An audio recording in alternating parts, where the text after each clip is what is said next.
Chapter 80, The Current Epic War. You are listening at Novel Full.audio. Rural people rarely walked on the official highway, but the wind and rain sword of Mountain Zhong had bureaucratic aura. Although temple people didn't like the hard work that climbing up mountain entails, they could find sword moves to respond. Go Hanshi simply said a move and it seemed like Guan Fei Bai's sword had its own soul. It instantly transferred from rural to temple. His sword was just and open, how could it be countered? Instantly, Chen Changxing thought of infinite possibilities in his brain but he could not find a single move to respond. Of course, burning and murderous sword moves such as Wen Shui 3 movements should be able to defend against it, but he never taught it to Luo Luo. Furthermore, the other sword techniques that were uncommonly known could not be used by Luo Luo in her current Xuexing stage. He finally got a feeling that he never felt before. He remembered the sentence that he thought would never apply to him when it comes to acquiring knowledge, you regret not acquiring enough. He had read countless scrolls of Wei, but he lacked knowledge in Xuexing. Of course, the 3,000 scrolls of Wei composed of everything in the world.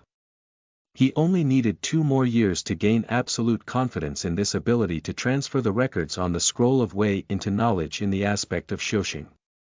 If he had done this, he would be confident in his ability to defeat even Go Hanshi, but now he just couldn't. He hadn't acquired enough knowledge, after all, he was still very young. If he had more time, then he would know more and therefore be able to teach Luo Luo. But right now, he couldn't find any sword moves to help Luo Luo counter Guan Fei Bai's mountain door. Looking at Luo Luo's immature little face, looking at the dedication at the center of her eyebrows, looking at her absolute trust in him in her eyes, Chen Changxing felt ashamed. He didn't think that this was because Luo Luo didn't finish learning every sword move he knew because he was the master. After that night in the Tradition Academy where he encountered this little girl for the first time, she gave all her trust to him and let him take all the responsibility. If he could, he wished he could stand in front of her just like that night, facing the net falling from the sky, or sword. However, tonight he could only stay behind her, helping her face the enemy. Suddenly, Chen Changxing's eyes lit up. He remembered the night at the Tradition Academy and the demon elite. He thought of the solution. Whether he was going to counter the sword move or retreat temporarily, he had to do what Go Hanshi had taught Qi Jian before, dodge the first sword that the opponent used to transfer from rural to temple. After the first sword misses, the following sword will be far weaker and the sword spirit would no longer be perfect. Dodging this sword, however, was a very difficult thing. If he could find any sword move to break through it, then it would have to be way of movement. Sunny snow. Ice tube. Spinning fish. Chen Changxing stepped in and shouted. These were the names of 3 stars in the sky. It represented their 3 positions and were 3 dodging moves. There was only one movement method in the world that could be pointed out so simply and accurately.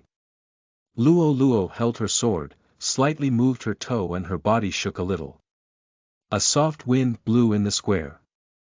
Suddenly, she appeared around 10 meters away. Guan Fei Bai's sword stabbed into the air. On the staircase in front of the palace, someone wondered what happened. Mao Qiuyu's hand that was smoothing his beard paused a bit. Go Hanshi's expression became very serious and he subconsciously walked up. Yi Shi move Udoviko the movement method Luo Luo demonstrated before truly shocked many people. The move looked a little like the Yi Shi move used by the demon elites in Shuelao City.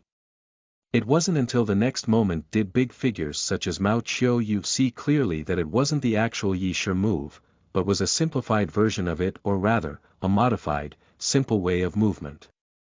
But it was enough to dodge Guan Fei Bai's sword.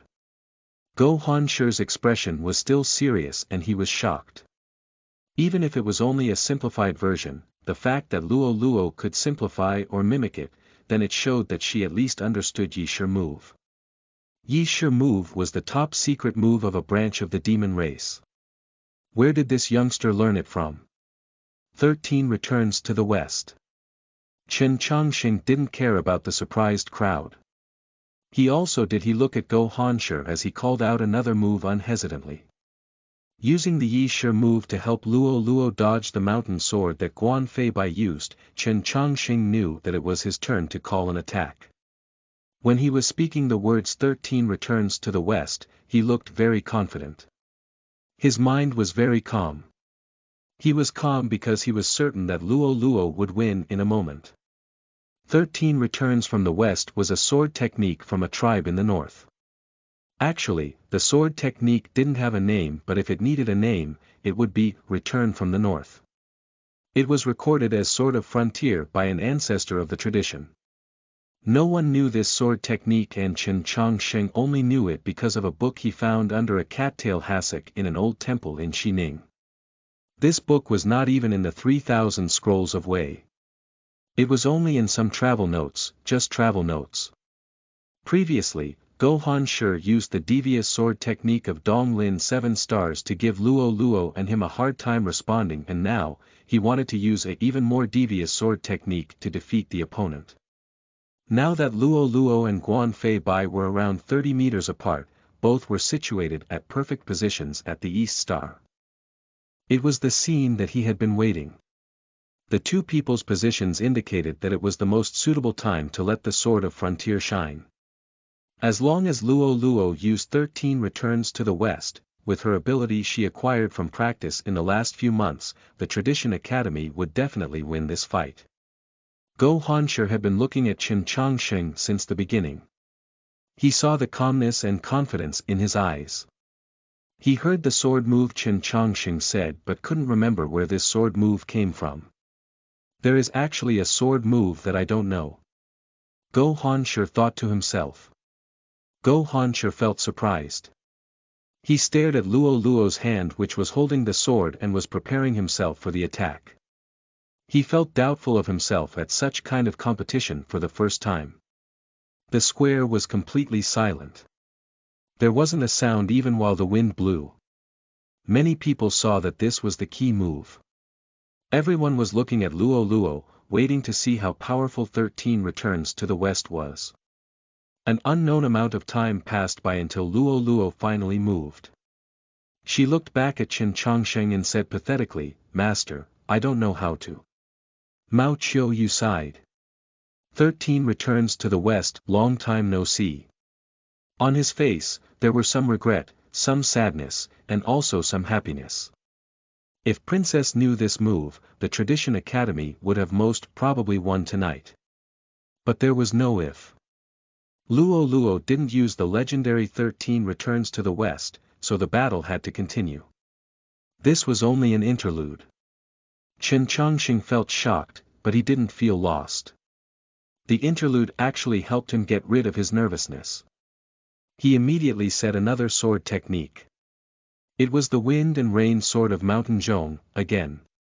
Go Hanshi smiled and responded with 7 stars of Dong Lin again. In one round, the situation returned back to the situation before. Like soft wind and rain floating in the forest, it was reticently beautiful. But while the spectators just felt a bit calm, the wind and rain suddenly sped up. 7th move. 11th of Mountain Door. Take back Zhou Zong sword. Begin Golden Crow sword. Flipped Crow. 3rd sword move. Chen Chongqing and Go Hanshi's voices got quicker and quicker. One person just used a move and another responded right away. Before there still were pauses, and moments when people needed time, but now there wasn't any pause between the two people. No disconnection at all. The spectators didn't even have time to listen.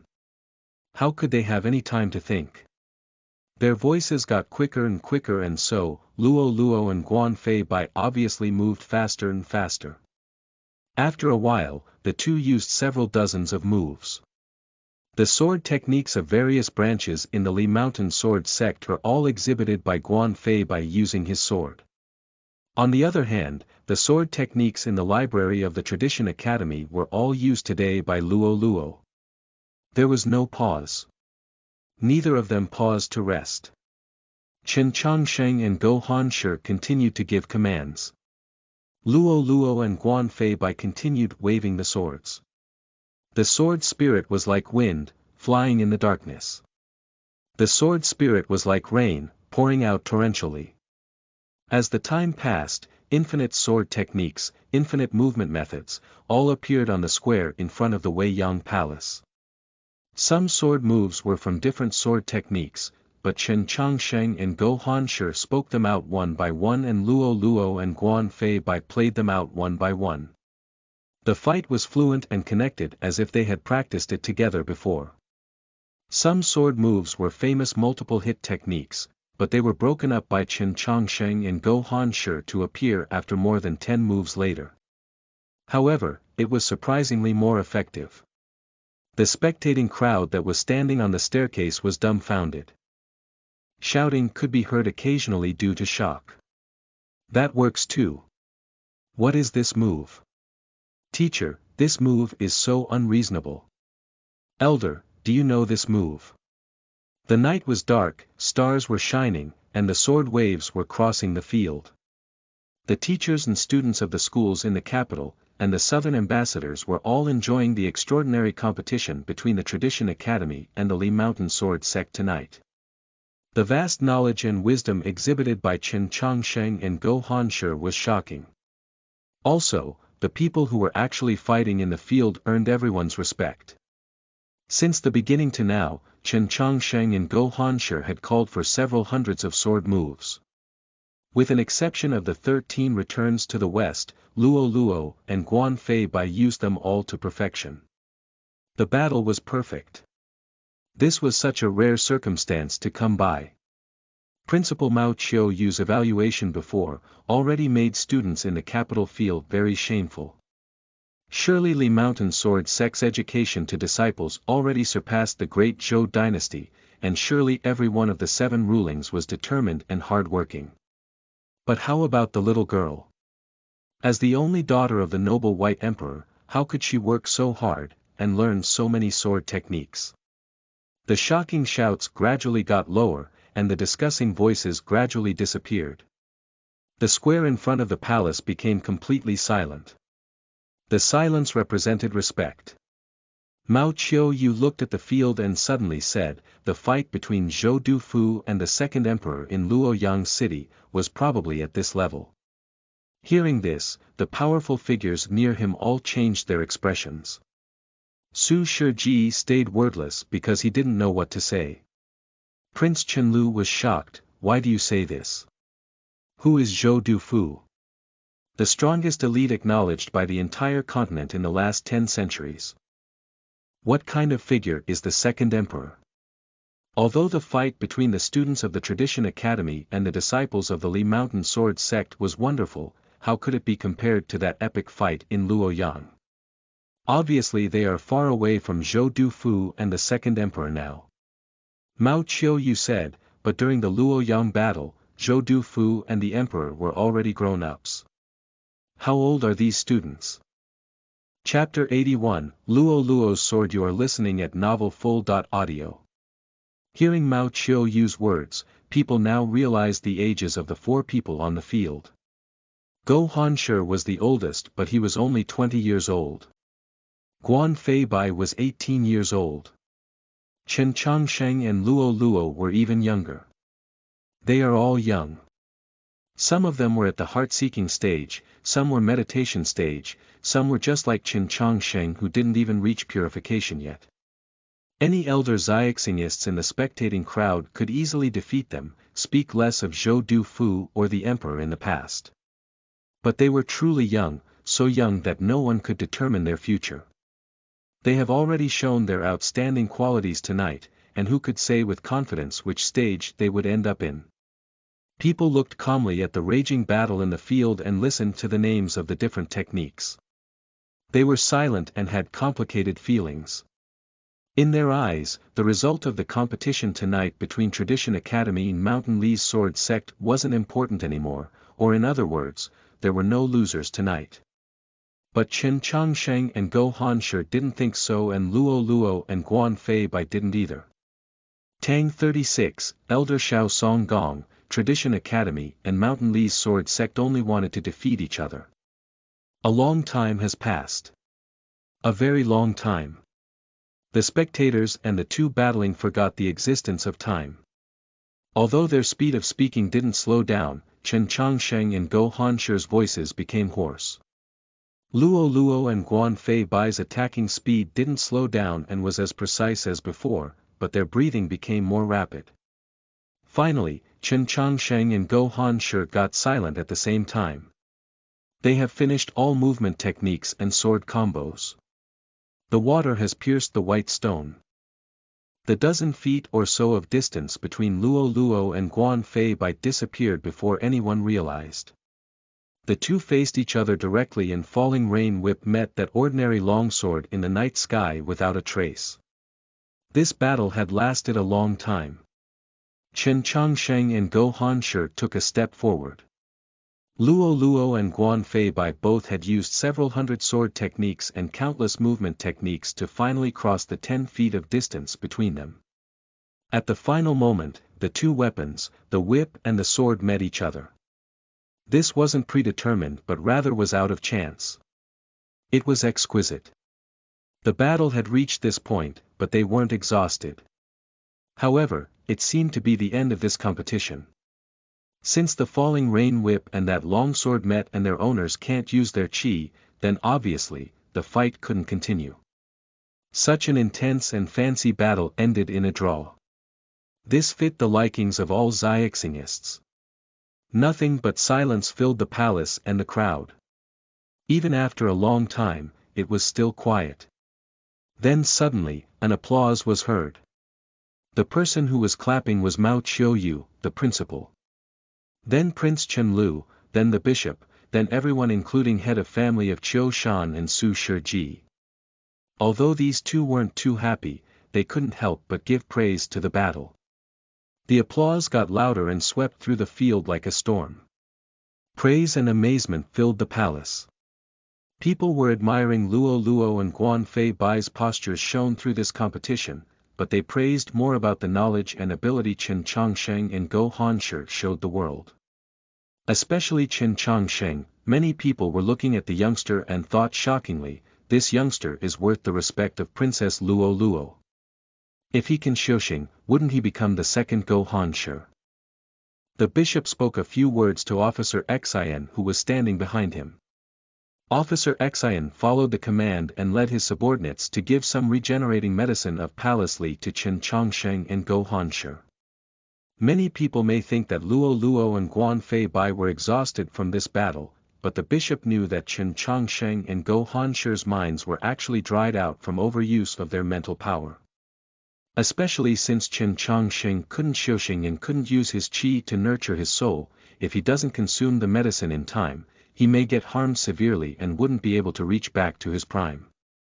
But to everyone's surprise, Chen Changsheng and Go Hansher didn't consume the medicine. They didn't even look at the medicine for a second.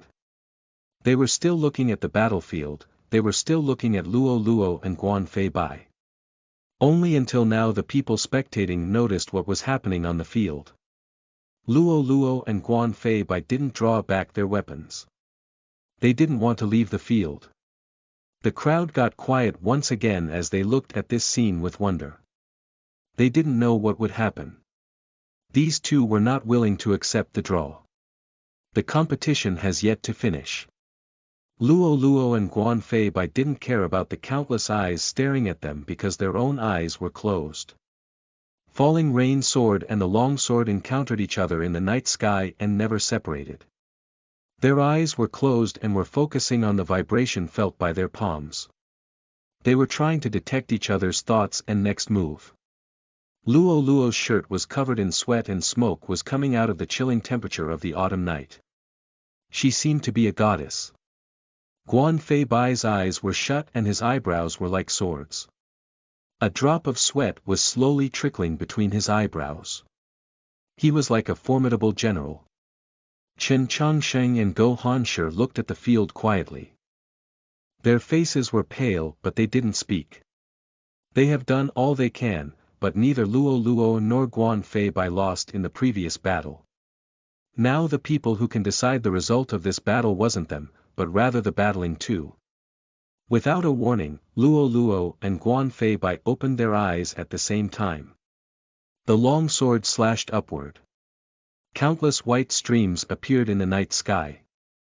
They were waves induced by the blade of the sword. Go Hanshi's eyes lit up.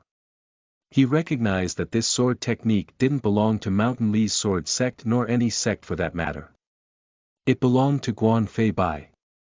Guan Fei Bai created this sword technique himself, and he put his own name on it, Fei Bai.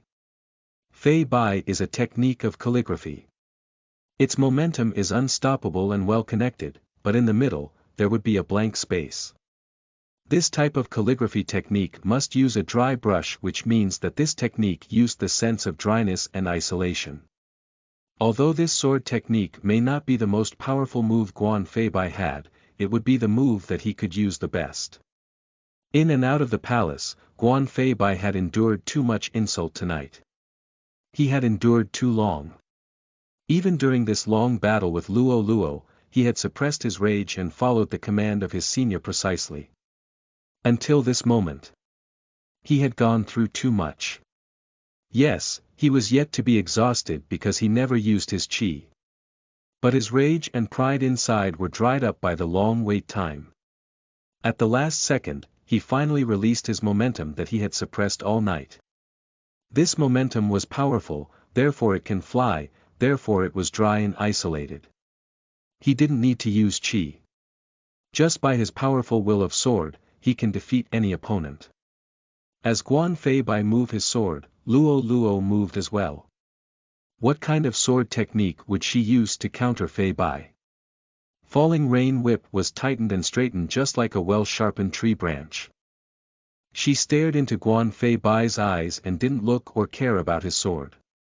She held the whip handle and stabbed in front of her without any hesitation. Yes, there was no technique or changes. There was only charging up or using the sword's will. She held the whip as if it was a sword and simply stabbed in front of her. The Falling Rain Whip was like a tree branch. It didn't need to be lifted and was stabbed in front and dropped. Just like Chen Chongsheng poked Luo Luo with a tree branch back in the Library of Tradition Academy. Of course, she didn't use any qi within this stab, but the air was torn apart around the whip. You could imagine how fast her speed was. You could imagine how many times she practiced this stab. People could never understand how Luo Luo was able to do what she did. The students of Mountain Li's sword sect were mostly from poor families, therefore they are not tired of practicing and try their best in shushing. But Princess Luo Luo was the only daughter of the White Emperor. How could she learn to endure such pain and struggle on the road of shushing? No one dared to mentor her in the city of White Emperor, and so, she wasn't taught to study and shushing with her best effort. Although Chen Chongsheng dared to mentor her, she was so nice and gentle that she didn't need any disciplining. Although there was a stick of discipline in traditional academy, besides Chen Chongsheng using it to teach her the path of qi, there was no other use of it. Luo Luo practiced by herself. Due to a reason she didn't want others to know, she wanted to be strong when she was very young. This is the reason why she xiaxinged with all her effort and endured the pain of practicing sword techniques. Chen Chongsheng and Go Hanshi stared at the field silently. Although Luo Luo and Guan Fei Bai's last move seemed to be unrelated to them, they were in fact, still attached to it. Their past mentoring and teaching to Luo Luo and Guan Fei Bai in Tradition Academy and Mountain Li's sword sect will be shown within this last encounter. In fact, it was their efforts so Luo Luo and Guan Fei Bai had this chance to use their last move. If they accept no draw, then there will be a victory and defeat. Who will win and who will lose?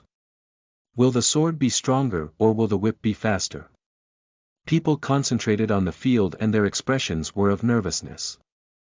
Guan Fei Bai's sword was like a dried-up brush slashing through the sky, it was like the whip held in a god's hand. Luo Luo's whip pierced through the night sky like a tree branch, it was like the sword held in a god's hand. The sword rose. The whip lifted. The sword fell. The whip didn't fall. Pain appeared in Guan Fei Bai's eyes and they were overtook by amazement. He lowered his head and looked at his chest.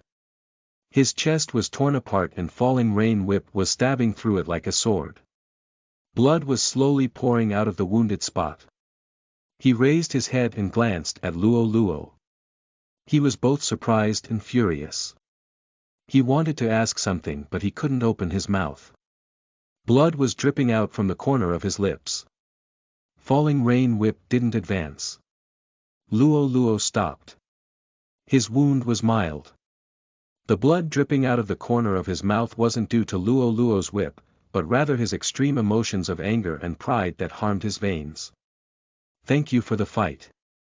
Luo Luo drew back her whip and bowed. She turned around and walked toward Chen Changsheng with a calm expression. Chen Changsheng looked at Go Hanshi on the other side and bowed. Go Hanshi was silent for a moment, then he returned the bow. Chen Changsheng glanced at Luo Luo. A smile climbed up his pale face. This competition was finally over at this point. The result was clear as the daylight. Luo Luo has defeated the fourth rule of heaven, Guan Fei Bai. Tradition Academy claimed victory over Mountain Li's sword sect. People never expected such result. The entire crowd was filled with silence. Then, suddenly a voice was heard. If we can use qi, then your last move wouldn't even be able to stab through my flesh. Guan Fei Bai looked at Luo Luo's back. His face was pale and couldn't accept the result. Luo Luo stopped walking. Chapter 82, The Resounding Crack of a Whip. You are listening at novelfull.audio. Translated by Hypersheep 325. Edited by Micah. As a member of the Divine Kingdom's 7 laws, as the 4th-ranked young expert on the proclamation of Azure Sky, Guan Fei Bai was worthy enough and confident enough to be proud. Tonight's competition of swords was, in his view, unfair, an emotion only intensified by his unexpected loss to Luo Luo, so he felt that he could still be proud and self-confident. However, losing was losing, and his proud self had originally planned to keep his silence, but that changed upon seeing Chen Changsheng's smiling face and hearing Luo Luo's laughter. He found Chen Changsheng's smile repulsive, Princess Luo Luo's laughter grating. Thus, he found he could not restrain himself from speaking those words that he had originally been prepared to keep at the bottom of his heart. Yes, he could not accept this result. His final sword technique was named Flying White and its parched strokes were like threads of iron. If he could use true essence, then when the sword energy rose up, a curtain of iron would stand in front of him. No matter how simple and piercingly cold Luo Luo's final stab was, it would have been simply impossible for it to break through his sword energy and wound his body. Luo Luo turned around to him and, seeing his expression, knew what he was thinking. Raising her brows, she said, if true essence could be used, then I would have broken through your defense on the 70.6th move. She spoke very indifferently, but also with an unquestionable certainty. Guan Fei Bai's expression subtly shifted as he recalled the situation at the time. The spectators in front of the palace also began to recollect. After a period of solid contemplation, everyone unexpectedly came to the same conclusion. Yes, if true essence could be used, then the sword technique of the wind and rain sword of Mount Zhong that Chen Changsheng had Luo Luo use at that time could have directly struck the Zhongfu point and obtained victory. The problem is, even if you could use true essence, you wouldn't be able to use that technique. Guan Fei Bai felt like he had understood everything and coldly declared, let alone that particular sword technique, even those sword techniques of the wind and rain sword of Mount Zhong that you used at the very beginning wouldn't be usable with your highness's current level of cultivation. All your highness has is the form. The noise of discussion gradually began to rise from the crowd.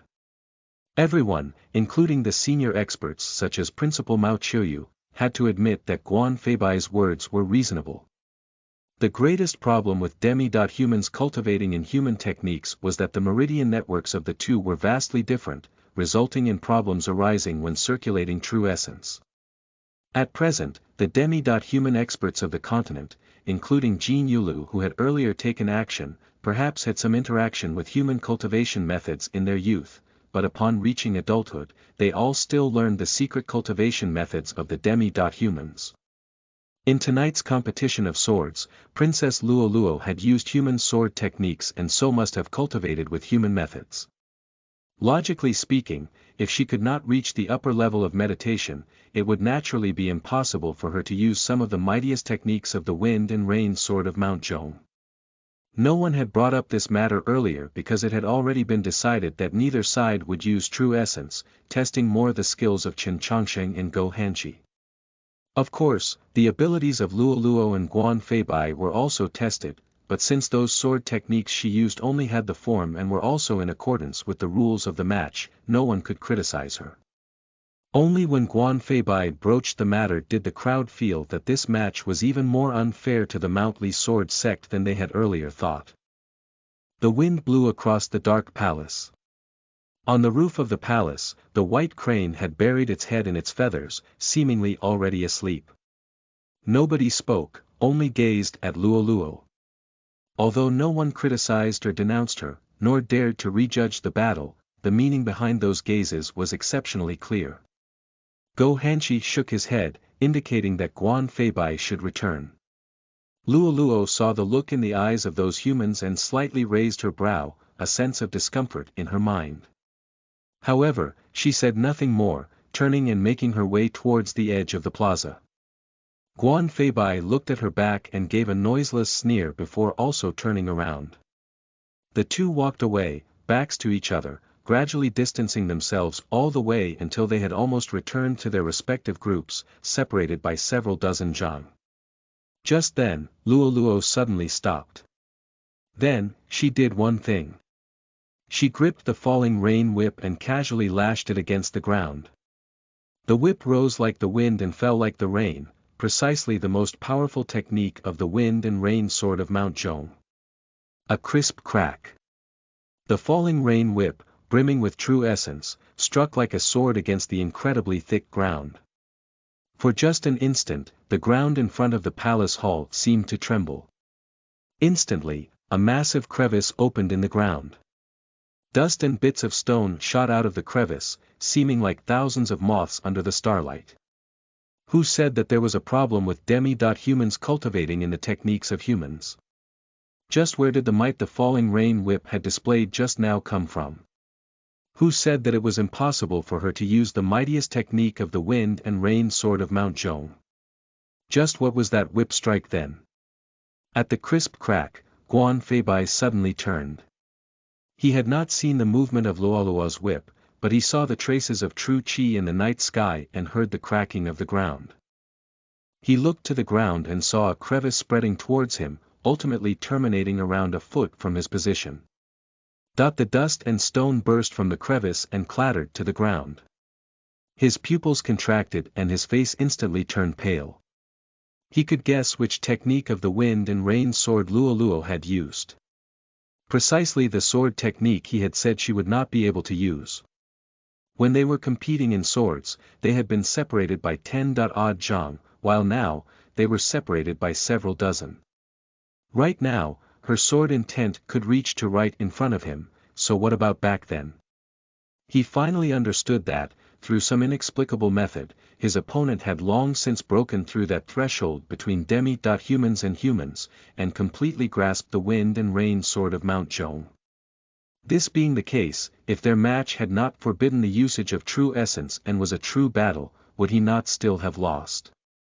In this extremely brief moment, he thought of many things, calculated countless possibilities, and came to the stunning conclusion that there was not the slightest chance of him winning. Could he truly be inferior to her? The crack of Luoluo's whip was still ringing through the night, echoing deep into the great Zhou imperial palace. It was a very crisp sound. Just like a slap. When Guan Feibai thought of his cold and arrogant words, he felt his cheeks burn. His pale cheeks turned slightly red. The spectators on the stone steps were similarly shocked. They stared at the crevice in the ground and Princess Luoluo quietly standing next to Qin Changsheng with the whip in her hand, too stunned to speak for a very long time. They also felt that Princess Luoluo's falling rain whip had fallen upon their bodies. The immature demi-human who was seldom heard of had actually cultivated inhuman techniques to nearly break through into the ethereal opening realm. Just how had she managed to do it? Mou gazed at Luo, her delicate brows slightly knit, with heavier matters on her mind. The blood of the White Emperor clan was actually this powerful. I did not expect that your highness had managed to overcome that barrier. Go Hanshi looked at Luo and continued, congratulations, your highness, but I do not know. Yes. Luo knew what he meant. Turning to Qin Changsheng, she bowed in deference, declaring, many thanks to teacher for your instruction. Go Hanshi turned to Qin Changsheng. After a long period of silence, he uttered, admirable. This admiration was true admiration. Chapter 83, The Carriage in the Night. You are listening at novelfull.audio. In the field of intellect, no one claimed victory over Go Hanshi, and there weren't many people who earned his respect. Tonight, Qin Changsheng accomplished both. He looked at Go Hanshi and said, you are overpraising me. You are worthy of my praises. Go Hanshi said as he looked at the youngster who he had doubted at first. He remembered his talented senior and the proposal he made. He realized that somehow, his confidence in his senior was shaken up. Previously, the last move of Princess, he started to say but stopped midway when he became unsure if it was suitable to ask the question. What are you asking? Aren't you going to leave right now so you don't further embarrass yourself? Elder Xiao Songgong yelled with a grim face and stared murderously at Jin Yulu on the other side. He whipped his long sleeve angrily and left. Go Hanshi's expression was bitter. He bowed to Qin Changsheng and said, goodbye. Qin Changsheng returned the gesture, see you again. Surely, we will meet again. Go Hanshi calmed himself down, looked at Qin Changsheng and said, I will look into your and Tradition Academy's performance in the Great Trial. I hope you can bring more surprises to us. Qin Changsheng knew what he was talking about, but he didn't reply further. Go Hanshi turned around and led his underclassmen of Mountain Li's sword sect out. They disappeared into the night of the royal palace. Nothing but silence filled Wei Yang Palace. So much had happened in tonight's Ivy Festival. So many surprises had shocked the audience. While the entire continent expected a success engagement between Qiu Shanjun and Su Yurong, a youngster named Qin Changsheng stopped the proposal by showing a marriage vow. He was a student of the Tradition Academy. Princess Luo revealed her true identity. She was also a student of Tradition Academy. The son of Wei Shui's family of Tang left the Heavenly Academy. He became a new student of Tradition Academy. Everything that happened was related to Tradition Academy.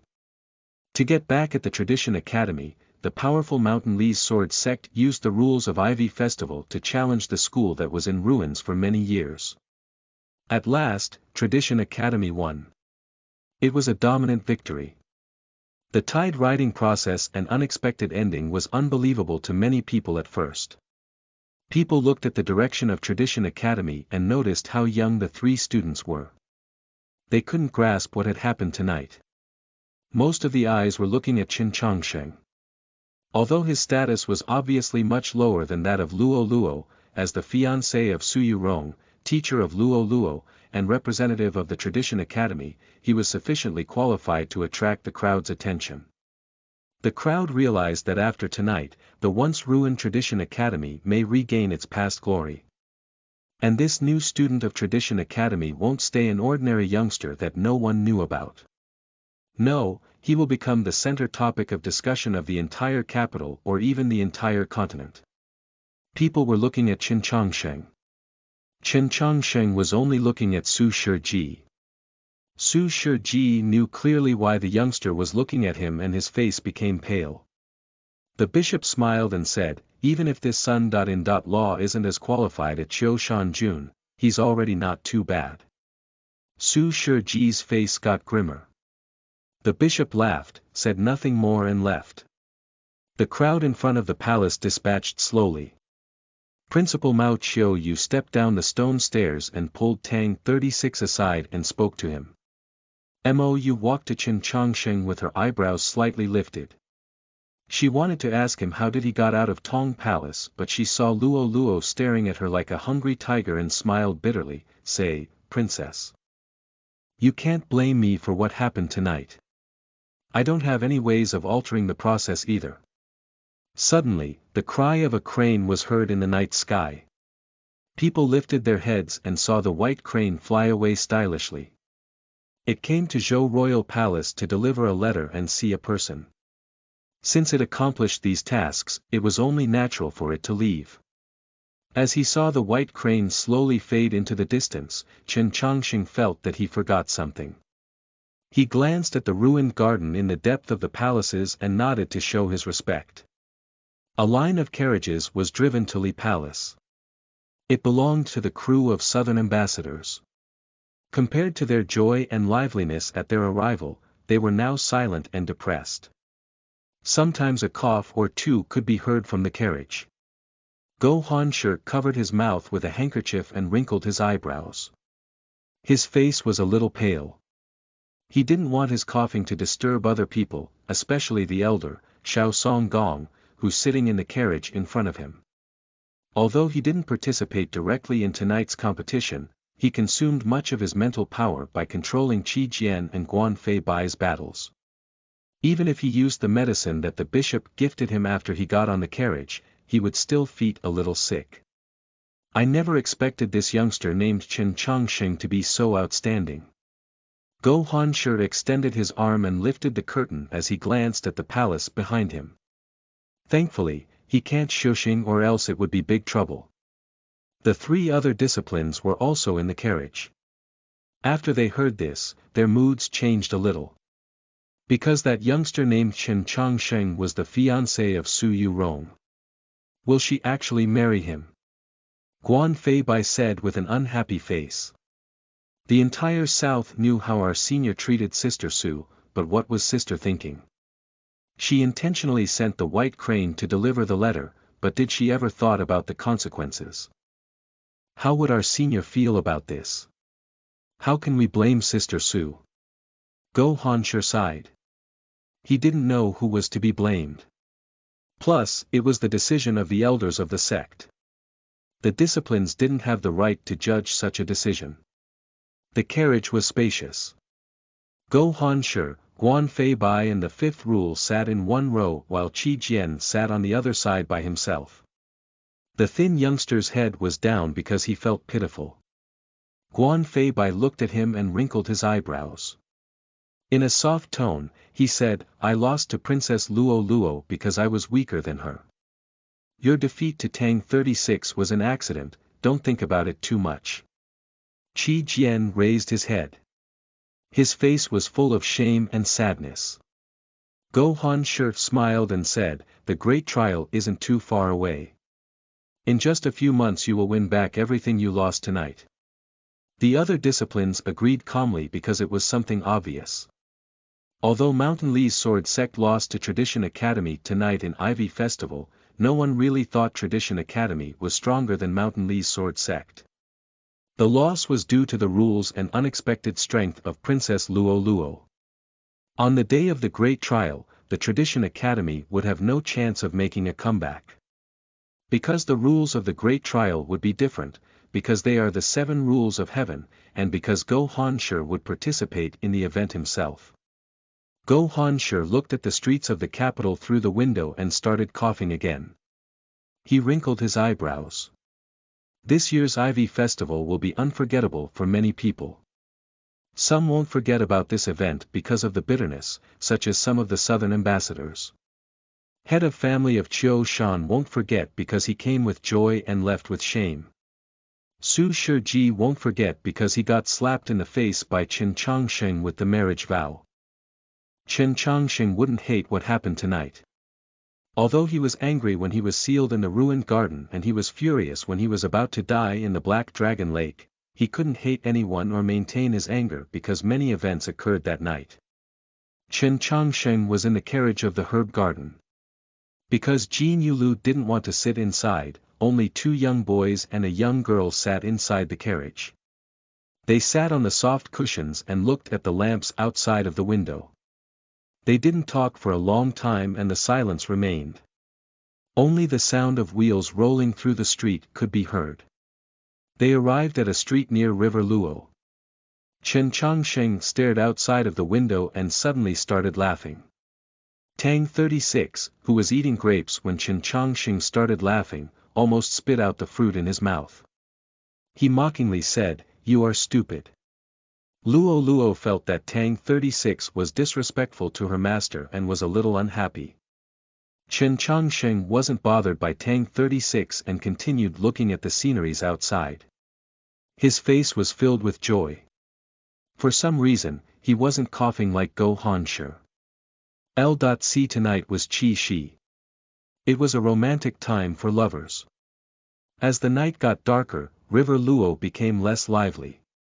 Finally the trees around the river obtained a moment of peace, but the lamp boats floating above the river seemed to be brighter than ever. They were like countless stars and their light shined through the window and brightened up the youngster's face. Luo Luo rested her chin on her palm as she stared at Chen Changsheng's face while it was brightened up by the lights on the lamp boats. She thought to herself, "Master looks good tonight." After he finished eating the grapes, Tang 36 wiped his mouth with a handkerchief. He stood at Chen Changsheng's side. He glanced out the window and felt bored.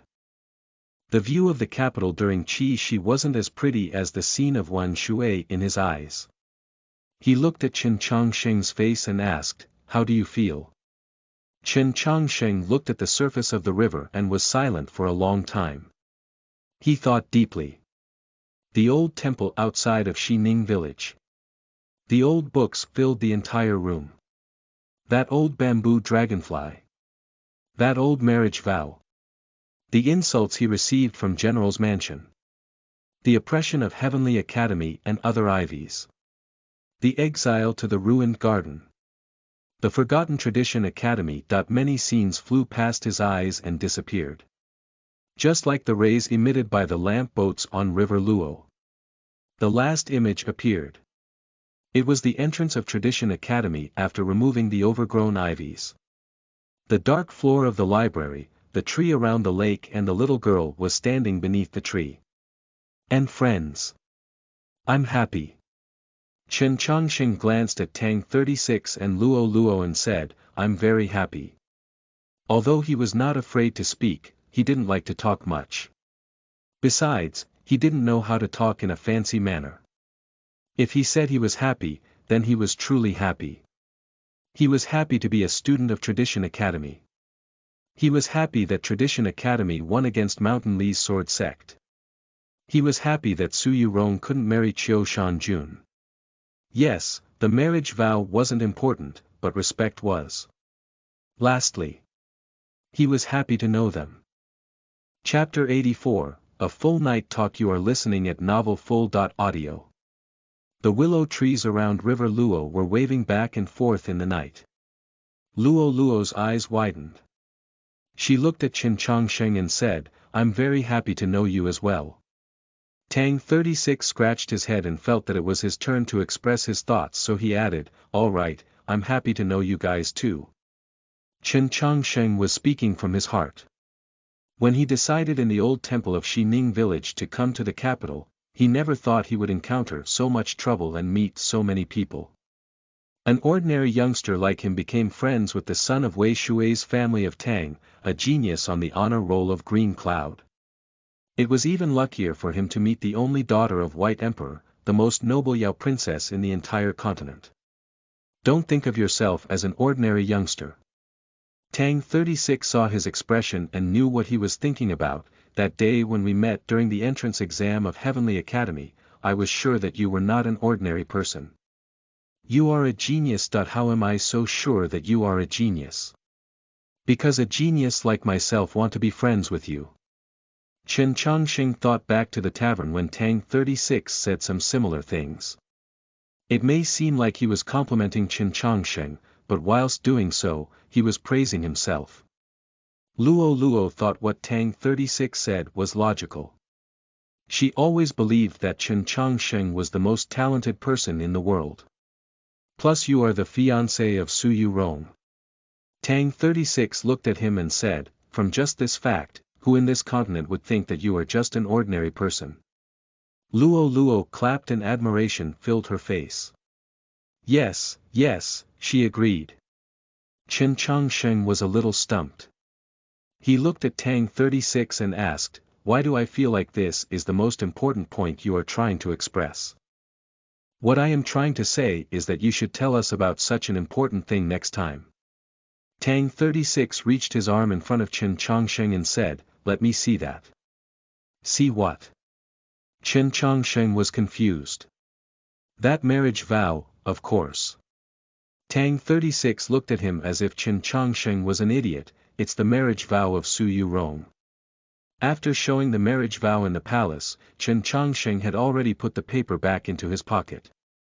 But seeing Tang 36's desperate eyes, he couldn't not let Tang 36 see it. However, he remembered that Su Yu Rong's date of birth was on the marriage vow, so Chen Changsheng didn't open the sheet after taking it out. It was fine to just look at the outside. Tang 36 was more than satisfied by looking at Su Yu Rong's marriage vow. Even Luo Luo came around and looked at it curiously. Tang 36 touched the surface of the marriage vow with his hand and sighed, well then Su Yu Rong. Never thought you would be in this kind of situation, right? Chen Changsheng put the marriage vow back into his pocket and asked confusingly, what kind of situation? Tang 36 answered, marriage kind of situation. Chen Changsheng was still confused, isn't it common for girls to get married?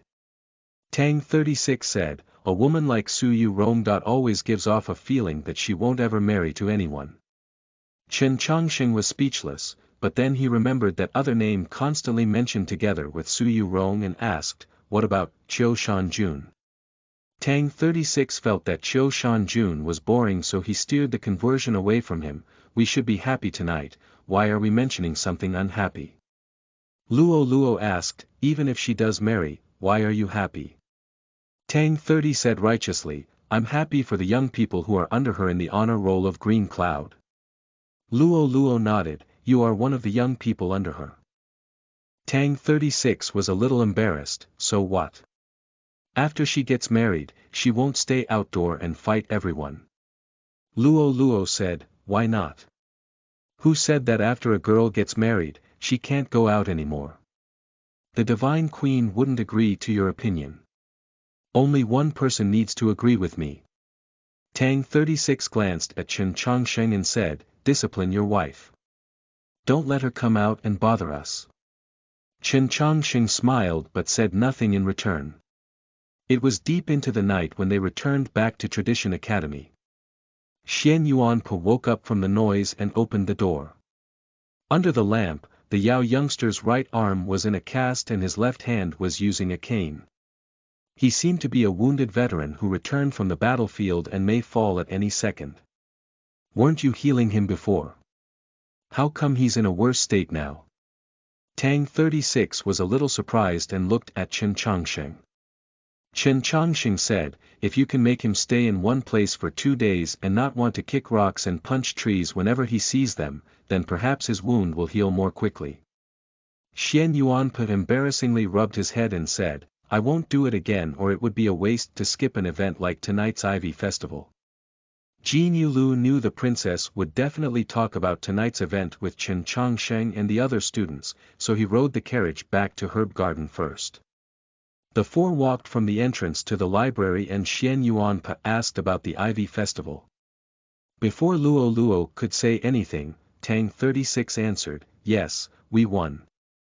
When he was speaking, his expression was so calm as if he was talking about nothing major. He waved his hands like he was dusting off sand, as if nothing much happened. Xian Yuanpe was an honest and simple Yao youngster, so he didn't understand such posture and asked, who did we win against? Mountain Li's sword sect challenged us. And then we came out victorious. Tang 36 said, oh, by the way. I'm also now a student of Traditional Academy. You can call me Senior Tang. Xian Yuanpe wasn't interested in Tang 36 becoming his classmate. Although he was honest and simple, he wouldn't just call him senior. But hearing Tang 36 announce that Tradition Academy won against Mountain Lee's sword sect, he couldn't help but say, "You woke me up in the middle of the night just to tell me this joke." "It's not a joke," Luo Luo looked at him and said, "we really won against Mountain Lee's sword sect." Xian Yuanpo was stumped. He still thought they were telling a joke, but his princess confirmed it. He had to believe his princess. After they arrived at the library and sat down on the dark wood floor, the Yao youngster realized that their words were actually true. He thought back to yesterday when he kicked the rock around the lake and broke his foot because he was mad at himself for not being able to participate in the Ivy Festival due to his injury. It was unfortunate for him to miss the scenes that happened tonight. The night was long, but the youngsters couldn't fall asleep. The three who participated in the Ivy Festival were tired, but their spirits were still excited. They had different reasons to be excited. Tang 36 was because of freedom, Luo Luo was because of victory, and Chen Changsheng was because of his newfound respect that he earned. All in all, they wanted to continue talking and live in the moment forever. Chen Changsheng took out his long-saved barley tea and said, "Drinking this tea at night won't harm our brains and it is beneficial to our organs." Luo Luo wouldn't let him boil the tea himself. She took the tea leaves and went on boiling the water. The tea was done after a short while. Even if you went, you would have only been able to watch. If you got pressured by the Southerners to enter the competition, then we could have only tied with the opponent. Because you would definitely lose, and Chen Changsheng would lose as well. Tang 36 took the teacup that Luo Luo handed over and looked at Xian Yuanpo while commenting casually. Suddenly, he remembered that this tea was prepared and handed to him by Princess Luo Luo. Immediately, he felt the hotness of the teacup and almost spilled it. The tea that was prepared by the princess herself. Even his grandfather never got such an opportunity. How come Chen Changsheng's luck was so good? How come he randomly accepted a female student that happened to be the daughter of White Emperor? When he was thinking, Tang 36 looked at Chen Changsheng differently. Just at this moment, Xian Yuanpe said enviously, "I would be satisfied even if I was only looking at you guys in glory." Hearing this, Tang 36 was more irritated. He put the teacup down and said, "Glory. All the glory belonged to Chen Changsheng. Luo Luo and I were just two puppets. Didn't you retreat when Master told you to retreat? Luo Luo, you are refuting it now, but your body was honest to your heart." Silence filled the library. Tang 36 forcefully switched the topic, "Aren't you guys interested?" "Interested in what?" "Why I left Heavenly Academy." Chen Changsheng and Luo Luo didn't answer and Xian Yuanpo was drinking his tea. They all expressed their attitude clearly. Tang 36 was even more irritated. He ignored their reactions and continued, "Zhuang Huanyu is the son of Vice Principal Zhuang. He was given birth by the principal's former wife. Yes, his mother was dead a long time ago and Zhuang Huanyu lived in poverty when he was young. The father and son met each other again in the capital. But years ago, Vice Principal Zhuang and my mother. Well, you guys understand. It wasn't a complicated family history, not much drama. Basically Tang 36 was dragged into this trouble. Chen Changsheng didn't ask anything because this business was Tang 36's personal matter. He was more interested with the relationship between Jin Yulu and Elder Xiao Song Gong. Hearing his question, Tang 36 looked at Luo Luo and said, "How could a hero like General Jin be a carriage rider? Even if the princess's status is high, it's still inappropriate." Luo Luo said, "Uncle Jin enjoys taking care of financial businesses. Even my father couldn't convince him otherwise. What can I do?" The story between Jin Yulu and Xiao Song Gong wasn't complicated either, but it was about blood and iron. Years ago in that war with Demon Race, Mountain Lee's sword sect Xiao Song Gong and his companions were responsible for transporting military supply. However, their delivery was late and the punishment was supposed to be death sentence. Back in those days, Xiao Songgong and his companions were extremely talented young Xiaxianists.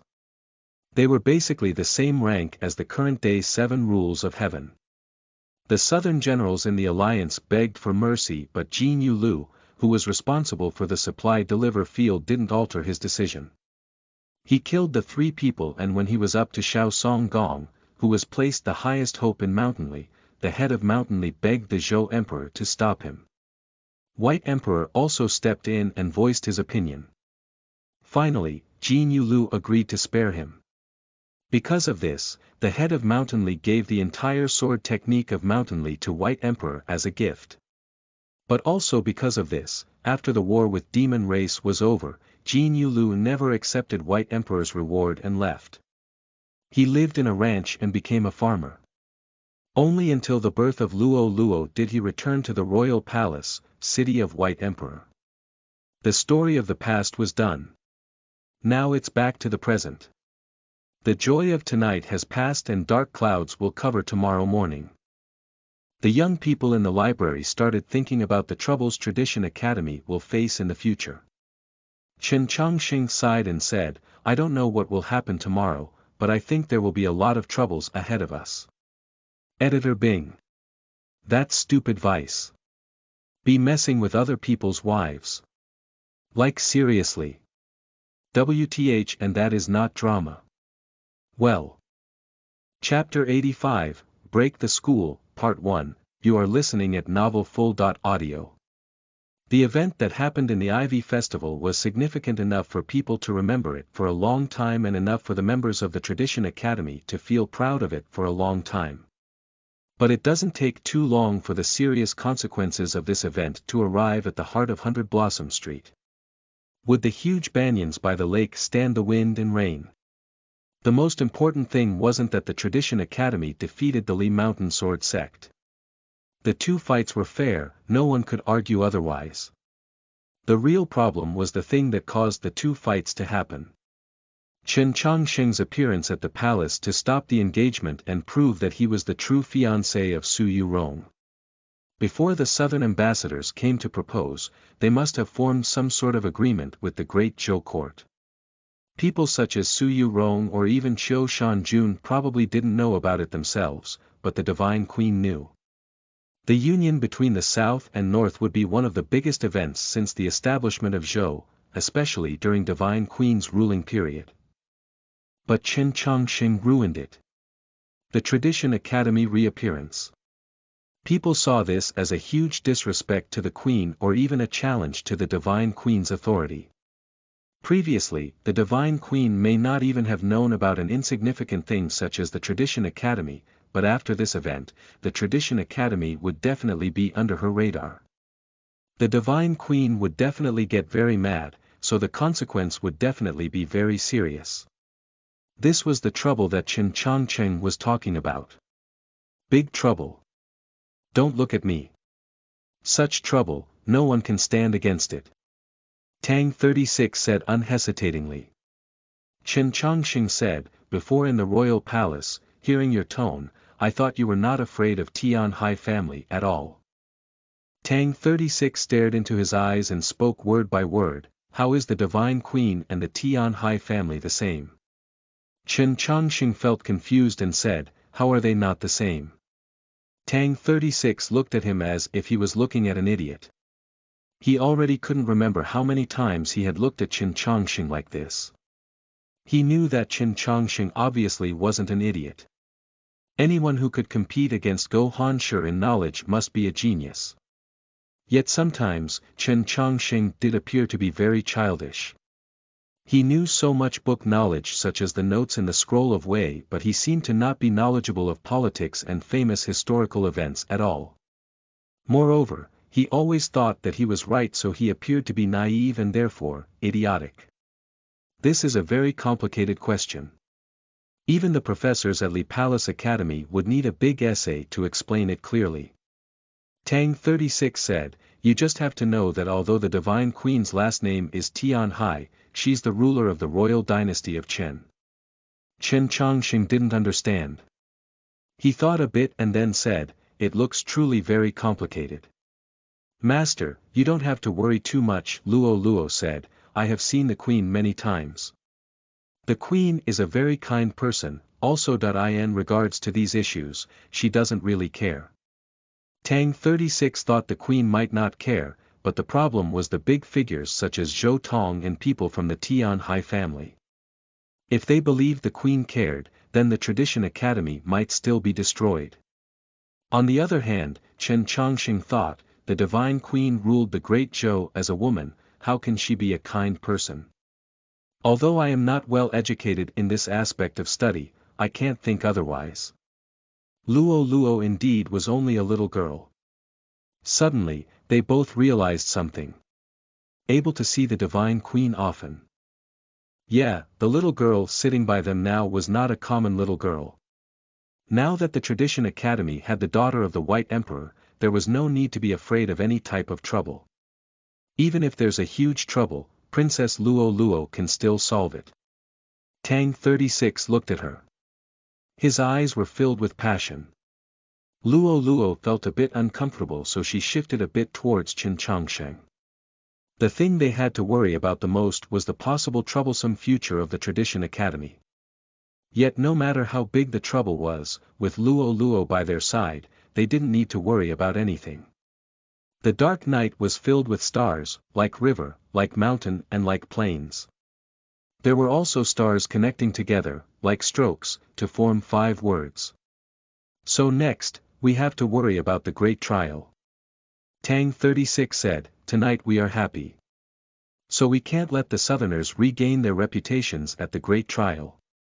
Chen Chongsheng was wordless. He recalled the last sentence Go Hanshi said before leaving, surprise. Yes, if he wanted to participate in the great trial, he must bring another shock to this world. If he still couldn't purify successfully, he wouldn't be able to go to the test of strength. Even if he got a full score on the literacy test, it didn't matter. His goal was first place. Luo Luo said, I don't have any problem. The little girl looked calm, spoke naturally and casually, but she looked confident and powerful. Of course, princess, you don't have any problems, but I do. Tang 36 said, there are only a few months left till the great trial. I will try my hardest. Even if I don't need this kid's help, by then I still have the chance to defeat Qi Jian, but the rest of the 7 rulings that I can't beat them. He also spoke calmly and naturally because it was a fact. This kid has the biggest issue. He looked towards Chen Chongsheng and sighed, he should be an extremely talented kid, but because he can't Shoshing, he is only a trash in the great trial. That's so unfortunate. From this sentence, Tang 36 expressed how angry and sad he felt about Chen Chongsheng's bad fortune. Chen Chongsheng couldn't solve this problem, so of course, he couldn't answer him. He stood up and said, I am going to sleep. Such a bad transition of topic. Tang 36 said irritatedly. Chen Chongsheng explained, I really have to go to sleep. It's such a good night. To celebrate for our victory in the Ivy Festival, to welcome me, the genius who joined the Tradition Academy, shouldn't we booze up? Tang 36 looked at the wheat tea in the cup and said, drink some wine, then go to sleep. Drinking wine is not good for your body. Chen Chongsheng turned around and walked out of the library. Luo Luo always followed him, so she also stood up and left. Tang 36 looked at Xian Yuanpe, lifted the wheat tea and said, do you know where there's wine? Xian Yuanpe replied honestly, I have been searching for it for days. No wine here. Tang 36 moved his eyes slightly, preparing to ask for something. Xian Yuanpe added promptly, there is no wine for cooking in the kitchen, not even fermented glutinous rice. Drinking wine is not good for your health, eating too much fat is not good for your health, being too emotional is also not good for your health, sleeping and waking up early is good for your health, eating fish is good for your health, eating veggies is also good for your health. Chen Chongsheng had been strictly following rules to being healthy, to decide what he should do and what he shouldn't do. He had lived like this for many years. Only for a really short period of time did he discard such a lifestyle. That period was just while ago. In the dimension under the abandoned garden in the great Zhou royal court, in front of the frost mighty dragon, he thought he was going to die and he regretted that he had never lived freely for even once in his life, so he decided to do so at the last moments of his life. He shouted towards that terrifying black dragon with tears all over his face. At the same time, he recalled the life that was just started a few years ago. Yet he didn't die. Thinking about it now, he felt embarrassed about his action then. Afterwards, he naturally returned to his old ways, living according to those rules again. Of course, he didn't accept Tang 36's suggestion. After all, how much was because drinking wine was unhealthy and how much was not being able to face the problem? He didn't know the answer himself. He retreated to his own little building. He lied on the bed and looked at the sky that was gradually turning blue, looked at the stars that was gradually turning dark, looked at the starry forest and realized that he actually couldn't fall asleep. He rarely had insomnia, so he felt a bit blank. He didn't know what he should do if he couldn't fall asleep. Should he open or close eyes? Should he think about other matters? Or should he not think of anything and simply count sheep? 1 sheep, 2 sheep, 3 sheep, 4 sheep. Among the white sheep filling the hill, a black goat suddenly appeared. He remembered the black goat that carried him to the Weiyang Palace in the big royal palace, remembered the black dragon that let him leave and felt that what happened tonight was too strange. He didn't recall the middle-aged woman who was almost injured by the flower pot. Then he remembered Qi Jian and Go Hanshi. He didn't feel proud, only respect. He truly respected the disciples of the Li Mountain Sword sect, especially Go Hanshi. Go Hanshi read all the scrolls of Wei, and he also had a high level of Xiuxing. How come I don't? Chen Chongxing thought. Like what Tang 36 said, in the great trial, what would I do? He opened up his eyes. Soft and light starlight slipped through the window and fell on his hand. He turned over his hand and then turned it over again. Watching the starlights fall on it and then gradually disappear, he sighed helplessly. Outside the window, a bird tweeted. This made him remember the white crane that returned from the south. It made him feel much calmer. So he gradually fell asleep. In the morning, Chen Chongxing woke up. He looked outside and saw that it was still early. Although it was a lot later than he was used to, he had slept later than usual last night and he also had a bit of insomnia, so he lacked sleep severely. He could hardly keep his eyes open. He still got up, not because of the rules of living, but because it was noisy outside. He was awakened by the sound. He was not used to such feeling of lack of sleep. He felt so uncomfortable.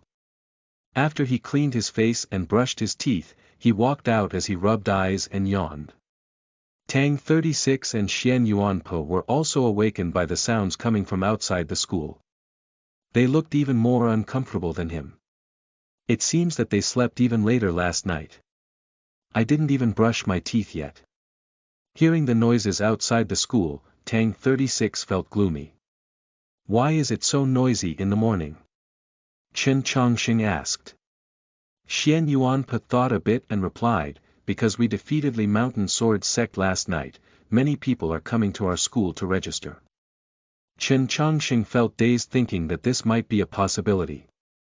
Tang 36 sneered, you think everyone in the capital is as dumb as you, or as naive and idiotic as him.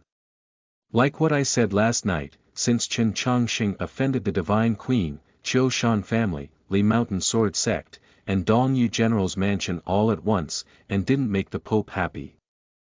What parent would dare to send his or her kid to study here? That's just suicide. The noises outside the school got louder and louder, but it was hard to tell what it was about. An invisible pressure began to spread out, along with the noises.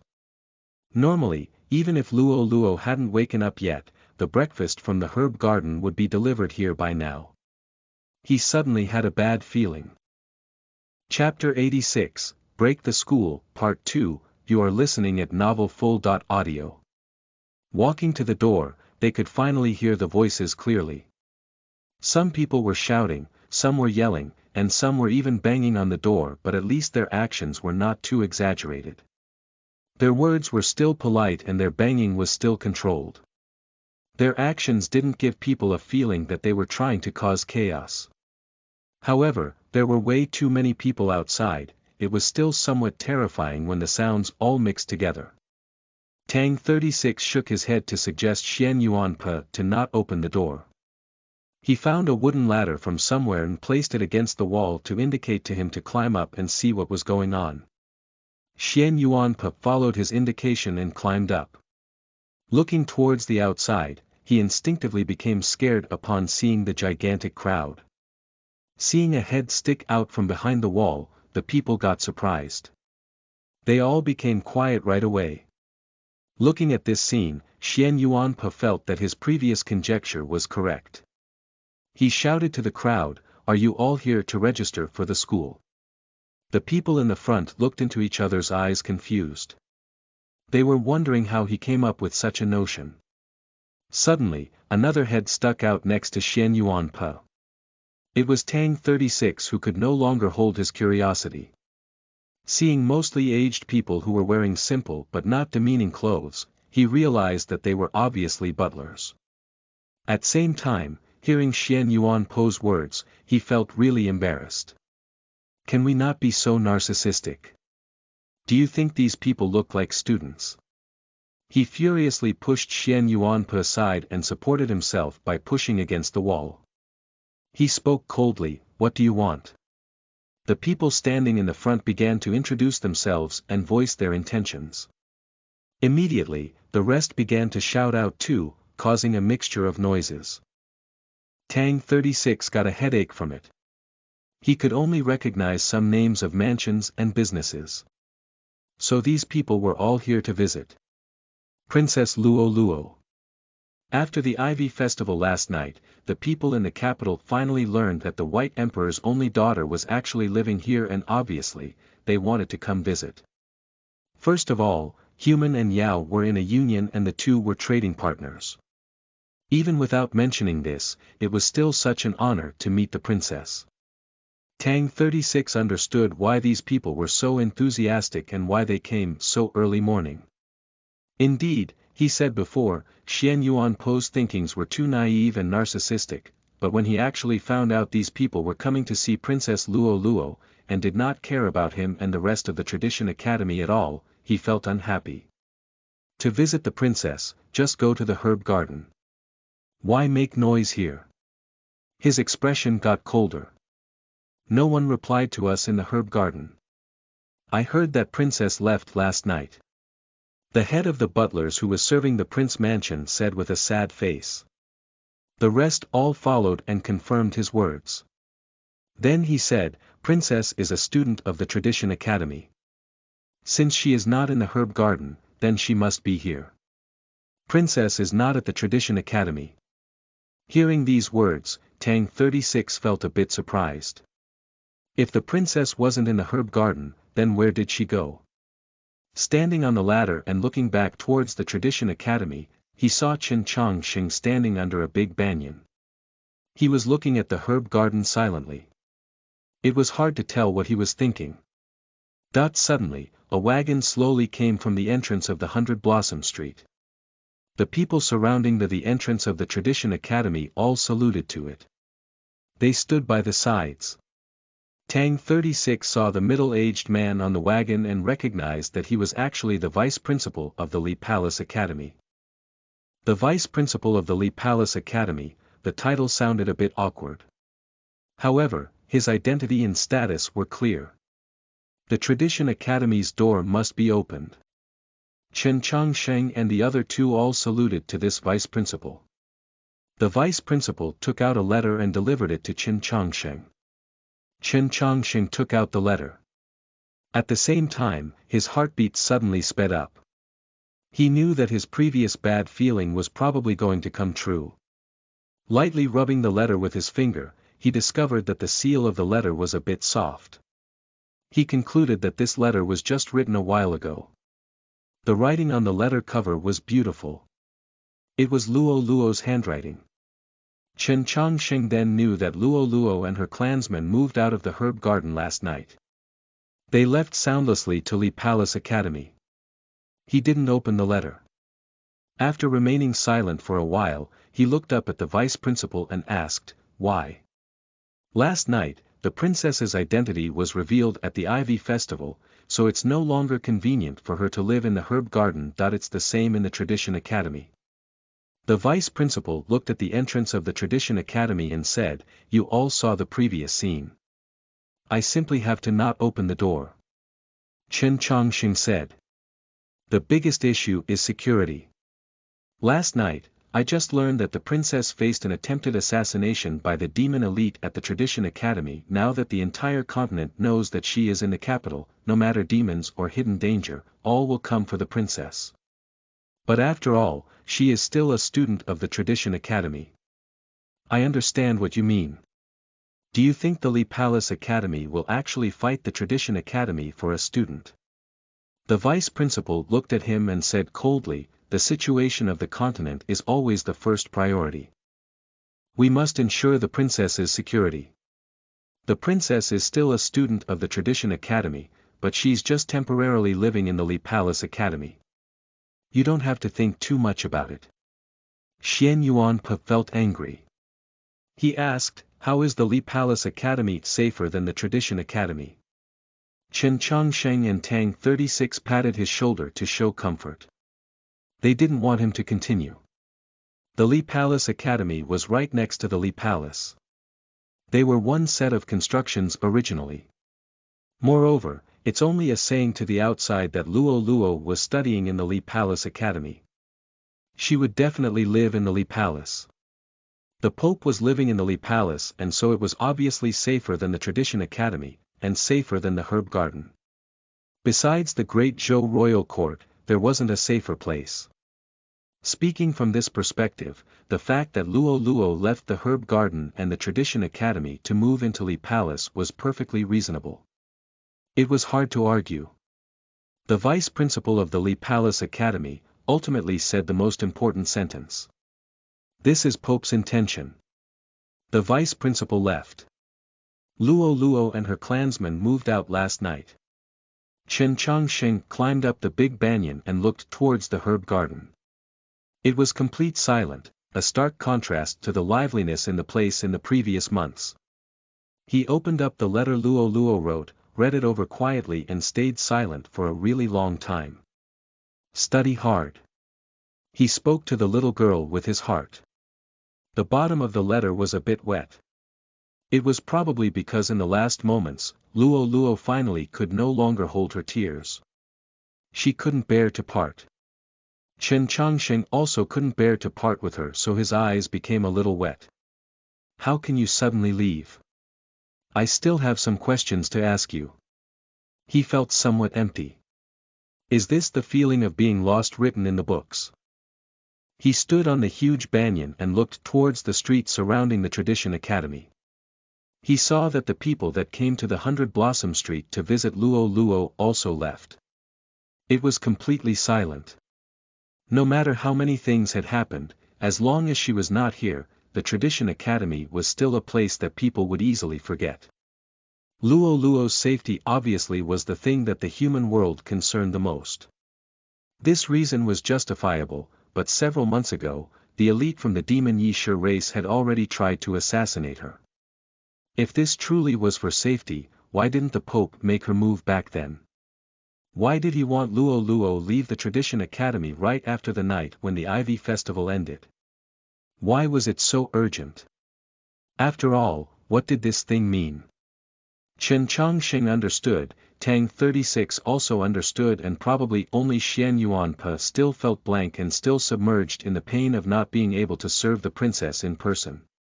Luo Luo was the Tradition Academy's signboard and amulet. If those big figures wanted to destroy the Tradition Academy, then they had to think of ways to make her leave first. Her leaving was the first step to break the school. The forest in the fall was faintly humid. A soft wind was blowing. The rainstorm was going to arrive. Are you mentally prepared yet? Tang 36 looked at him on the tree and yelled. Chen Changsheng looked at the streets in the capital and yelled back, not really. Tang 36 was dazed. He yelled loudly, if you are not ready, then why are you speaking so loud? So dumb. Chen Changsheng still yelled to the entire capital, if I speak louder, then maybe someone will hear it, and come to help us. Tang 36 yelled, in your dream. In the afternoon in the capital, it was raining. The fall rain did not bring too much coldness. The buildings in the Tradition Academy became wet. Raindrops were falling down from the grasses in the corner, making the grasses look very disappointed. The broken sculpture looked like it was crying. The liveliness that was just revitalized was short-lived.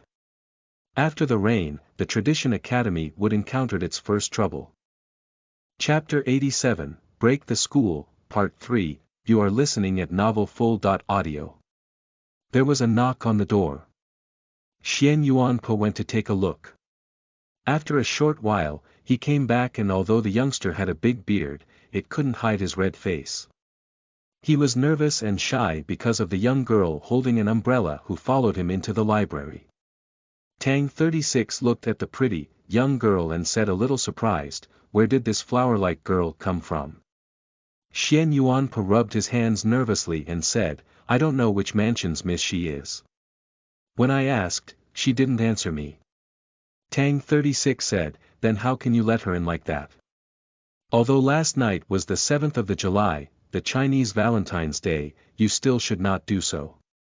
Xian Yuanpe immediately explained, she said she knows Chen Changsheng. Chen Changsheng was reading. After hearing this, he put down the scroll and looked up. He actually knew her. She wasn't the miss of any mansion, she was the maid of the Dongyu general's mansion. Her name was Shuang Er. He obviously wouldn't point it out to Xian Yuanpe. He stood up, walked out and said to Shuang Er, long time no see. Indeed, long time no see. Since the last time Shuang Er came to the Tradition Academy to look for him, several months have passed. Shuang Er closed the umbrella and indicated him to follow her to the corner. What's happening? He asked. Shuang Er looked at him and recalled what she heard about the Ivy Festival last night. She had a complicated feeling. After thinking a bit, she said, I heard about you. I must admit that you certainly shocked many. Madam, and I didn't make a correct evaluation of you. Chen Changsheng said, you have your standpoint, so you don't have to apologize. He spoke truthfully right from the start. He could only speak truthfully. Shuang Er's thin eyebrows lifted up a bit and she said, don't misunderstand. Maybe my view towards you is incorrect, but that doesn't mean I support you and miss staying together. Even though you are knowledgeable, you can't shushing. After all, you are still. Although she didn't like Chen Changsheng, she wasn't a mean person. She restrained herself from saying the two words, useless trash. Yet everyone knew her meaning. Chen Changsheng said, whether you support it or not, your opinion holds no meaning in this marriage. Shuang Er felt a little angry. She said, I and Miss are like sisters. I care about Miss's happiness more than everyone else. You took out the engagement at the Ivy Festival and acquired your reputation, but have you ever considered that Miss and Qiu Shanjun were the best match originally? You ruined it, how could you?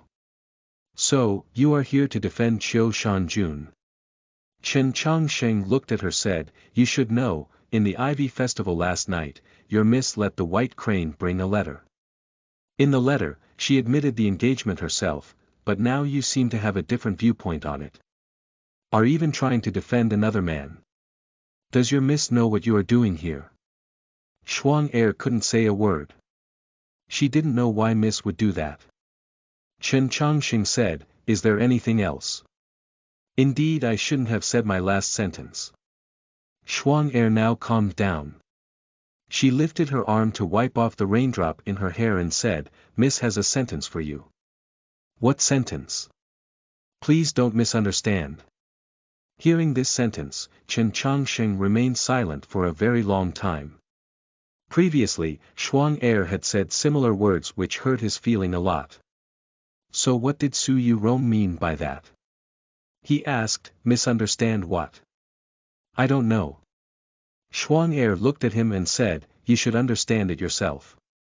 Last night, the white crane carried the letter over 10,000 miles back to the capital. In the letter, Su Yurong revealed her attitude towards the marriage clearly. Although he understood it clearly, it was impossible for Su Yurong to actually want to marry him. There must be a hidden meaning. Regardless, he hated her less because of this. However, after hearing the message sent to him, he didn't feel too good. That's all. He looked at Shuang Er to suggest her to leave.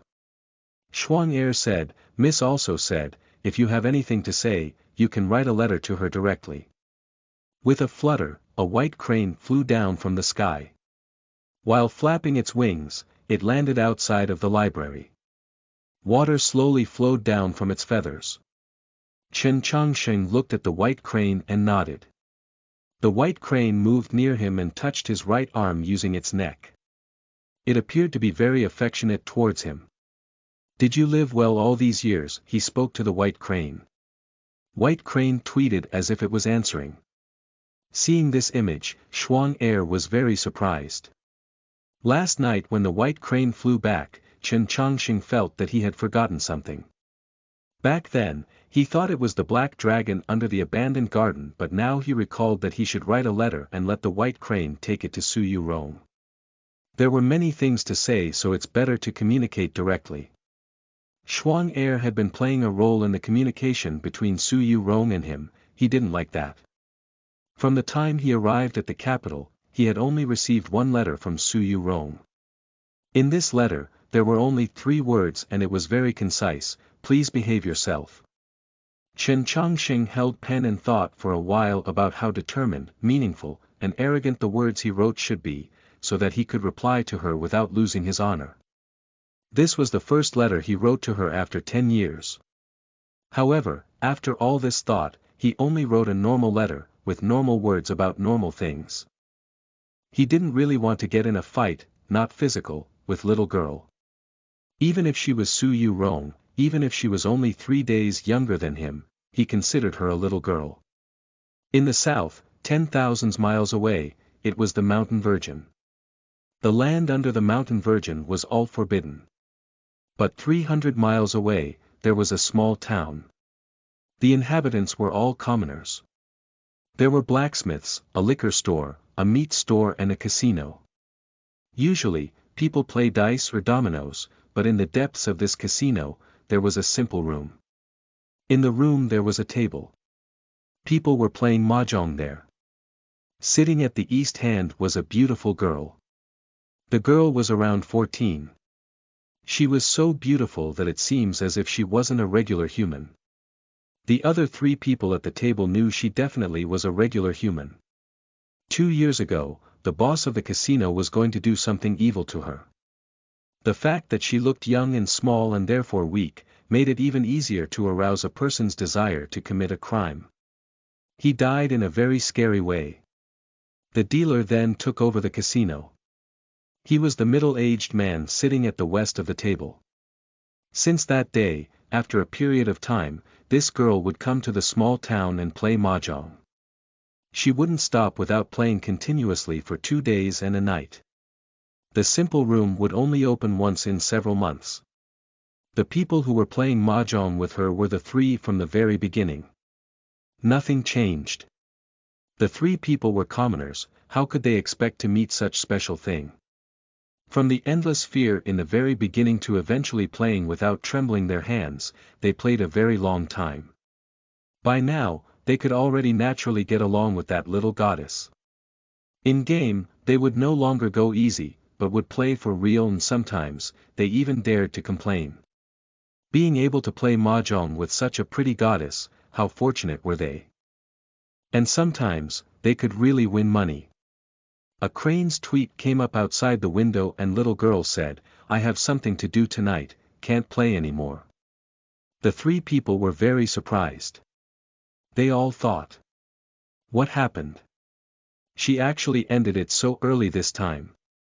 How about the rule of playing continuous for 2 days and a night? The girl took out several golden leaves and left them on the table as compensation.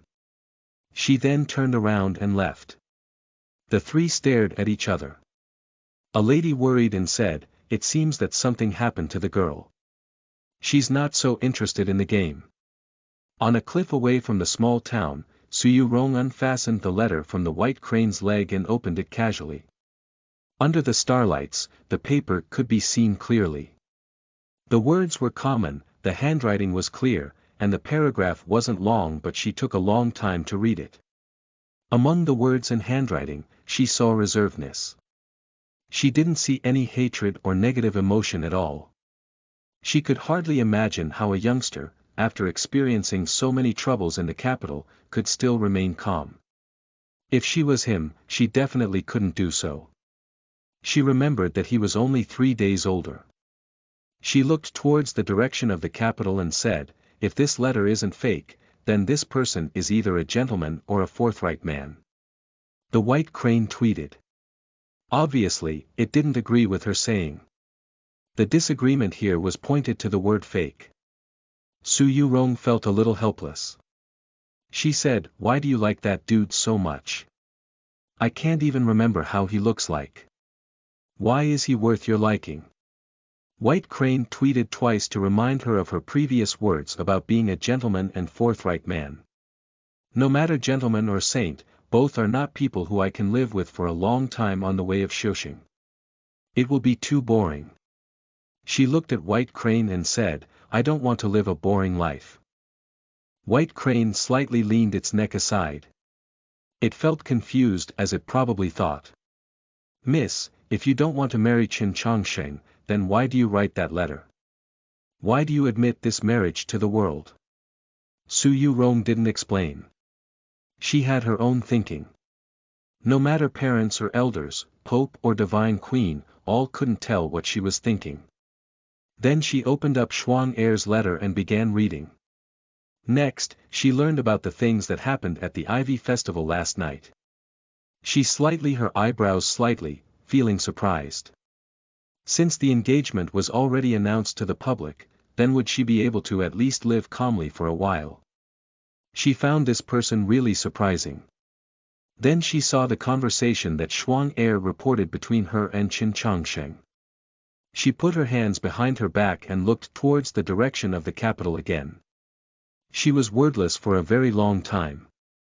"I suddenly remembered that when I was 11, I had secretly written a letter, and let you take it to Xining." White Crane nodded. "That was the last time it went to Xining. In the entire Dongyu General's mansion, no one knew. I think I said in the letter, I won't marry him. He didn't write anything to object, so what is he insisting now? What Qin Chongsheng insisted was never the marriage. Besides his master or senior in the old temple in Xining, in this world, only the black dragon in the dimension under the royal court knew. Of course, he didn't know that the middle-aged woman he met by the lake also knew. For that thing, he even discarded his habit of sleeping and waking up early. He used the entire night to meditate and absorb starlight to purify. Although it seems like he couldn't proceed, he would never give up trying until the last moments of his life. In the early morning, he woke up in the library. Like yesterday, he was awoken by loud noises. A terrifying huge sound came from the front of the Tradition Academy. He pushed up the door of the library and went there with Tang 30C and Xian Yuanpe. The Tradition Academy's door was broken. The Tradition Academy's door was broken by someone. The door that was just cleaned up a few months before, fell as a wagon bumped against it. Wooden fragments and rocks were all over the ground. It looked very pitiful. A horse fell on the wet floor, opened up its blank eyes, and pedaled slightly with its hoofs. The dust gradually settled down. Around 10 rides appeared outside the Tradition Academy. The riders were dressed in fine clothes and had well-groomed horses. The horses were not common. The knights looked cold, obviously they were not commoners. A young knight, looking at the broken door, said expressionlessly, "What's the point for this old, broken yard continue to exist?" Chapter 88, counter-strike of the youngsters of the Tradition Academy. You are listening at novelfull.audio. The knight was around 20 years old. His eyes were thin and gentle, but a trace of indifference and nobility could be seen inside the pupils. The moment he said the phrase, his eyes were fixed on the ruined entrance of the Tradition Academy. It was as if he didn't even see Qin Changsheng and the other two who arrived in a hurry. It was very obvious that he was an extremely prideful person. Qin Changsheng and the other two arrived in a hurry. Tang 36 lifted his hair with his hand and saw the scene in front of him and was stumped. When hearing the word said by the knight, he winked his eyes slightly and didn't say a word. He turned around and walked back into Tradition Academy. Xian Yuanpe didn't see the knights. All he saw was the barely living battle horse in the pond. Ever since he was a Yao youngster, his wounds healed exceptionally quickly. Although his right arm still needed helping from Qin Changsheng, his left leg was all good and the cane wasn't even necessary anymore. He walked there slowly. Qin Changsheng stood in front of the Tradition Academy's entrance alone and looked at the knights and the cold yet prideful young noble. Breaking one's door and destroying one's pots and pans is considered a very violent action. If the two sides didn't have unsolvable hatred towards each other, they probably wouldn't have done such a thing. Although Qin Changsheng didn't know this young noble, he could guess where he came from. He slowly formed fists with his hands but suddenly realized that he had forgotten his short sword in the small building. Xian Yuanpe walked toward the severely wounded battle horse and squatted down. He looked at this once majestic creature now lying pitifully in the rain. He looked at the blood flowing out of the battle horse's lips. The eyes of the Yao youngster turned deadly cold. There was a drizzle in the morning. The rain landed in the pond and made some tiny splashes. Some raindrops landed on the body of the horse and made it colder. Xian Yuanpe placed his hand on the gradually dying body of the horse. He reached his right arm out, held on to its neck and snapped it. The rain continued on but the battle horse closed its eyes as it received a swift and painless death.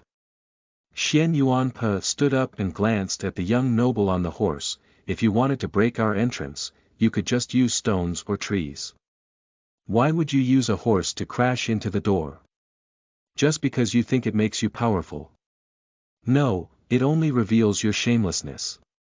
The young noble didn't bother with his comment because although the Yao youngster was related to his reason to be here, he wasn't his main target today. He looked down at Qin Changsheng and asked coldly, "Are you Qin Changsheng?" Qin Changsheng didn't answer because a wind blew past his side. The swift wind slashed through the drizzle that was hitting Tradition Academy and swirled into the crowd of knights outside of the academy. The person doing this was Tang 36. Previously, just like Qin Changsheng, he had left his sword in the small building. After he saw what happened outside of the school, he didn't speak a word and returned to Tradition Academy. He wasn't afraid or trying to find help, he returned to take his sword. Only when his sword was in his hands could he eliminate his enemies. Without any words, Tang 36 held his sword and rushed out of Tradition Academy. Without any hesitation, he rushed towards that young noble and the dozen knights and attacked. Wen Shu's sword emitted light and a sun appeared in the gloomy morning drizzle. The red light rays spread around the surroundings, they weren't warm, but rather murderous. Setting dawn. The entrance of the academy was destroyed on purpose. What kind of infuriating thing is this? Tang 36 was enraged, so he used his most powerful technique, the 3 combos of Wen Shui. The cloudy entrance in the rain was suddenly as bright as noon. The young noble raised his eyebrows and his mount moved backwards a few steps. 2 knights appeared in front of him and turned their wrist. 2 long spears made out of exquisite iron appeared in the wind and rain. They struck against the sword of Tang 36.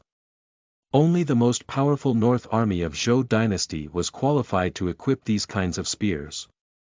Seeing these 2 iron spears, Tang 36 knew that these knights who seemed to be explorers were actually the elites of North Army. However, he didn't care. He followed through with this strike at the young noble. As the blade of the sword slashed through the sky, raindrops were transformed into white steam. Two ear-deafening crashes were heard in the drizzle. Dang, dang. The two iron-long spears were chopped into 4 pieces and the pieces flew into the distance. It hit the ground hard and water splashed everywhere as the skill pierced through the ground and destroyed the outer wall of another building. The broken edge of the iron spears were slightly red and the raindrops that landed on it were vaporized immediately. This was the true power of Setting Dawn, one of the 3 combos of Wen Shui 3 sword. Last night's fight between Tang 36 and Qi Jian in Wei Yang Palace was a competition rather than a death match. With Chen Changsheng instructing by his side, he felt limited. Now that he was furious, he could actually use all of his strength and power all at once. Of course, the 2 knights were elites of the North Army of Zhou dynasty. Even if Tang 36 did strike out of rage and destroyed their iron spears and put them onto the ground, he was nonetheless injured as well. The previously tied-up hair was now scattered on his shoulder and his face was slightly pale. He held the Wen Shui sword and stood in the rain. He looked at the knights and the noble with a prideful yet cold expression as if he wasn't hurt from the earlier contact. Just a moment earlier, he raised his qi to its maximum potential. It was as if lava was flowing through his veins and gave birth to a new sun. As raindrops fell on his dark hair, body, and sword, they vaporized into steam. He was standing in the middle of a mist. The young noble looked at Tang 36 and knew who he was. He squinted his eyes slightly as if they were willow leaves. His eyes turned sharper and keen words came out of his lips, "You dare do this, you dare to." But he didn't finish his sentence because Tang 36 yelled, "What are you waiting for? Don't let him finish." Just when he was saying, "What are you waiting for?" Xian Yuanpe had already picked up a huge piece of wood from the rain. The door of Tradition Academy was built years ago. Previously, when the Department of Education decided to maintain the school, the door wasn't replaced with a new one because it was sturdy enough. The door was as high as 2 people and as thick as 2 palms. If it wasn't crushed by that battle horse with all its might, then it wouldn't have broken off. Now the academy entrance was broken and picked up by Xian Yuanpe. It was still as tall as 2 people and as thick as 2 palms. When it was stood upright, it looked just like a man-made mountain. Even Xiaxingists who purified their body very well would have trouble picking up this door using pure strength. Although Xian Yuanpe's right arm was injured, his left arm was still perfectly fine. By using the unique trait of his Yao race, he barely picked up the academy door. Some of the knights noticed his action and moved toward him to ensure the safety of that young noble. At that exact moment, Tang 36 finished his sentence.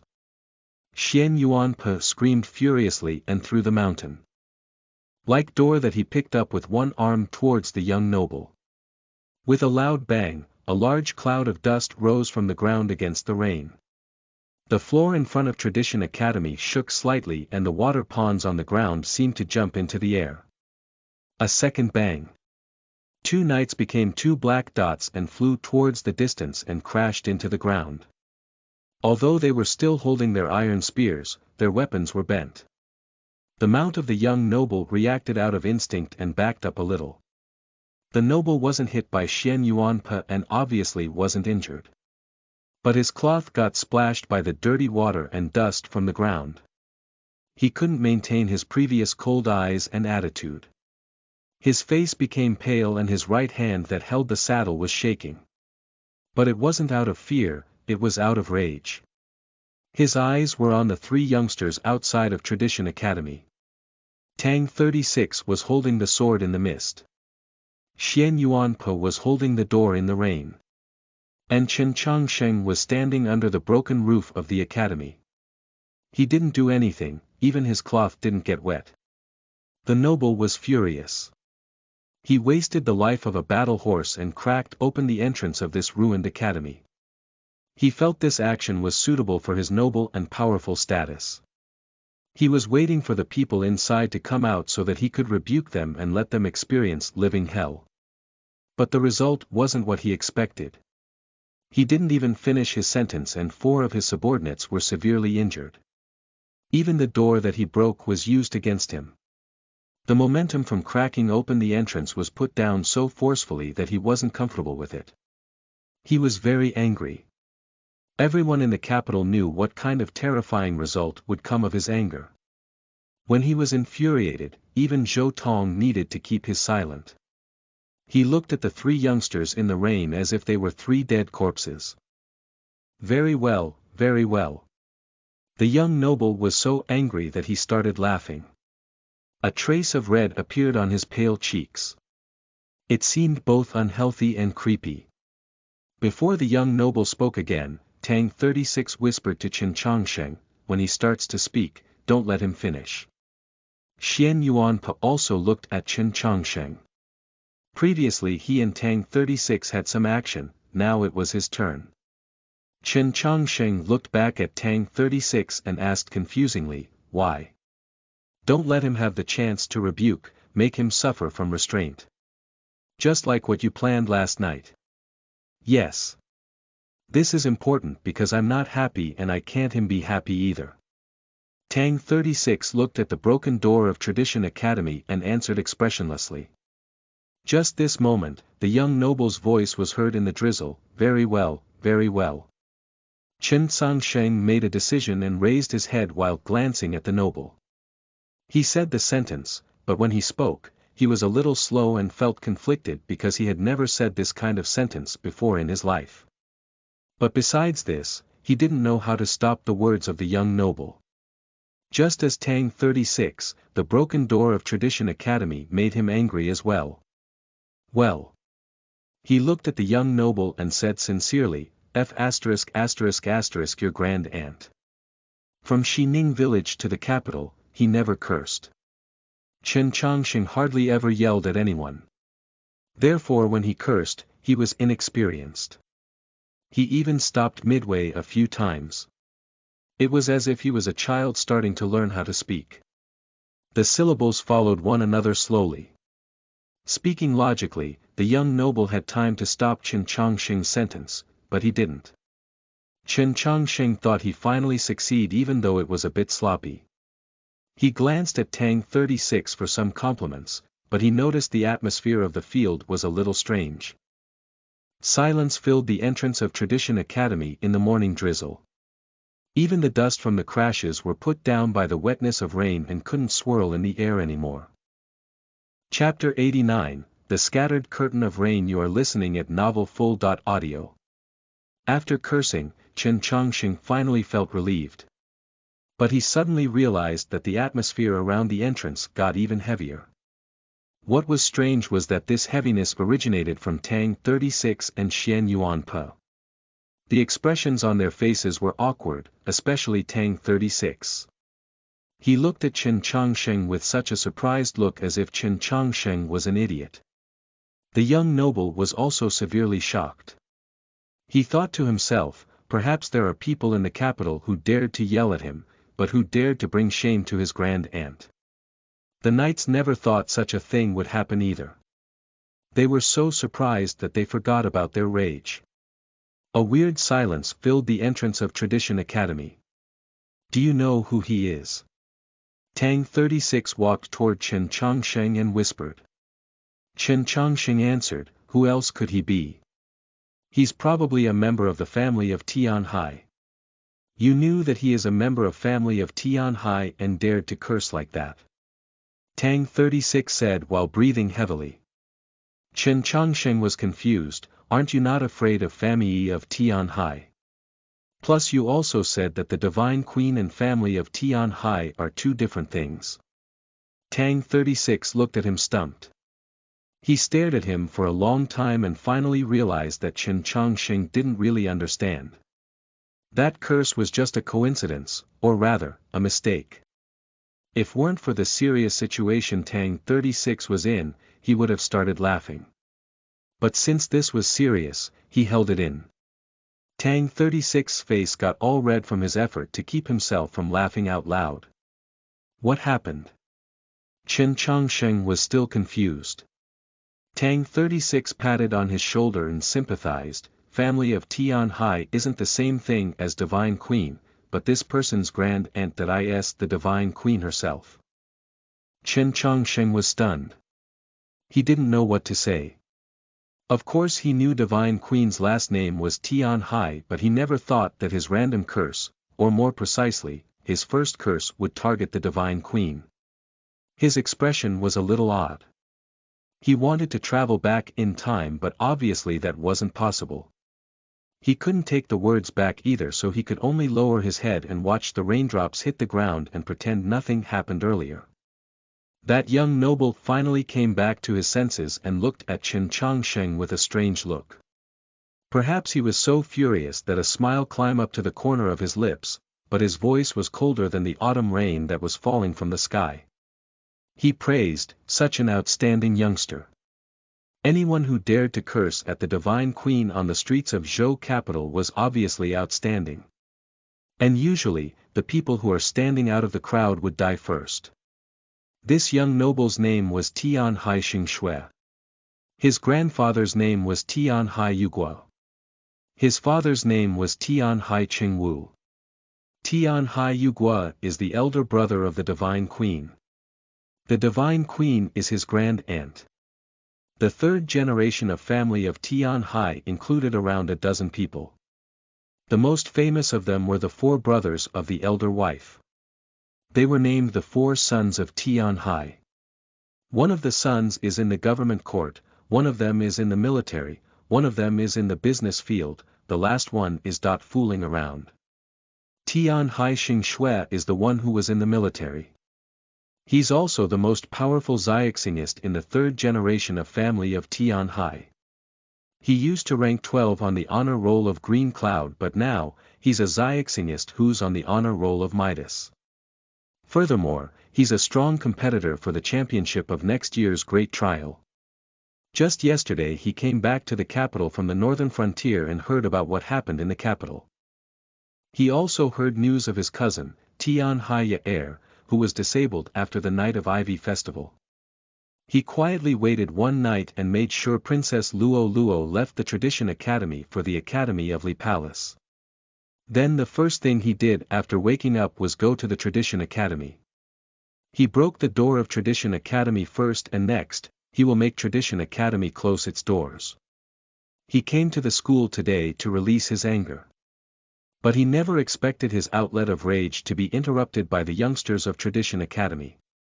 They never played according to the rules, they didn't say a word, they just held their swords and picked up the broken door and started rushing. 4 of his knights were severely injured, and lastly, that youngster cursed at his grand aunt in front of his face. Tian Ji Xingsu had a handsome complexion and his skin was white. Countless girls in the capital and the northern plains fell for him.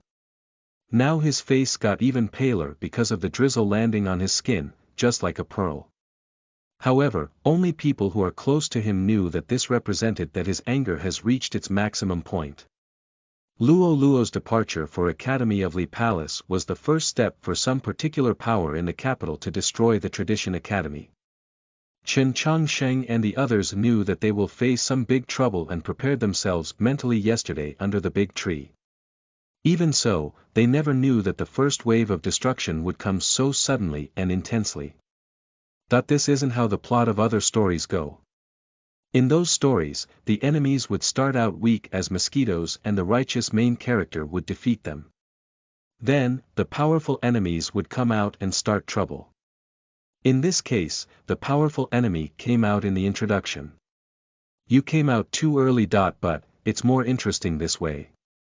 Tang 36 picked up his Wen Shui sword and stood on the stone stairs in the rain. He suddenly said one word to Chen Chongsheng, who was standing beside him. Run. A true battle was about to begin. It will be completely different from the competition that occurred last night in the Ivy Festival. Chen Chongsheng's presence in the field would be completely meaningless because he can't instruct his friends like he did last night. Even if there would be no fatalities in this battle, there will probably be severe injuries. How could Chen Chongsheng's weak body handle such an immense threat? And for the chance of victory. Tang 36 was calm enough to realize it was impossible for such result to occur. Tian Hai Xing Shui alone could easily defeat 3 of Tang 36. Even if Qin Changxing stayed, all 3 of them together couldn't win against one arm of their enemy. But he didn't hear any footsteps or the splashing noise of boots stepping on water. He turned around and saw that Qin Changxing was still standing in his original position. Tang 36 wrinkled his eyebrows and yelled deeply, "Why are you pretending? Even if you stay, you will be deadweight. You can't help us, you will only drag us down." Xian Yuanpa nodded but didn't say a word. "You don't have to care about me that I know running away would be the best choice right now, but I just can't start walking." Qin Changxing said, "Plus you guys are not running either, so it doesn't count as me dragging you guys down."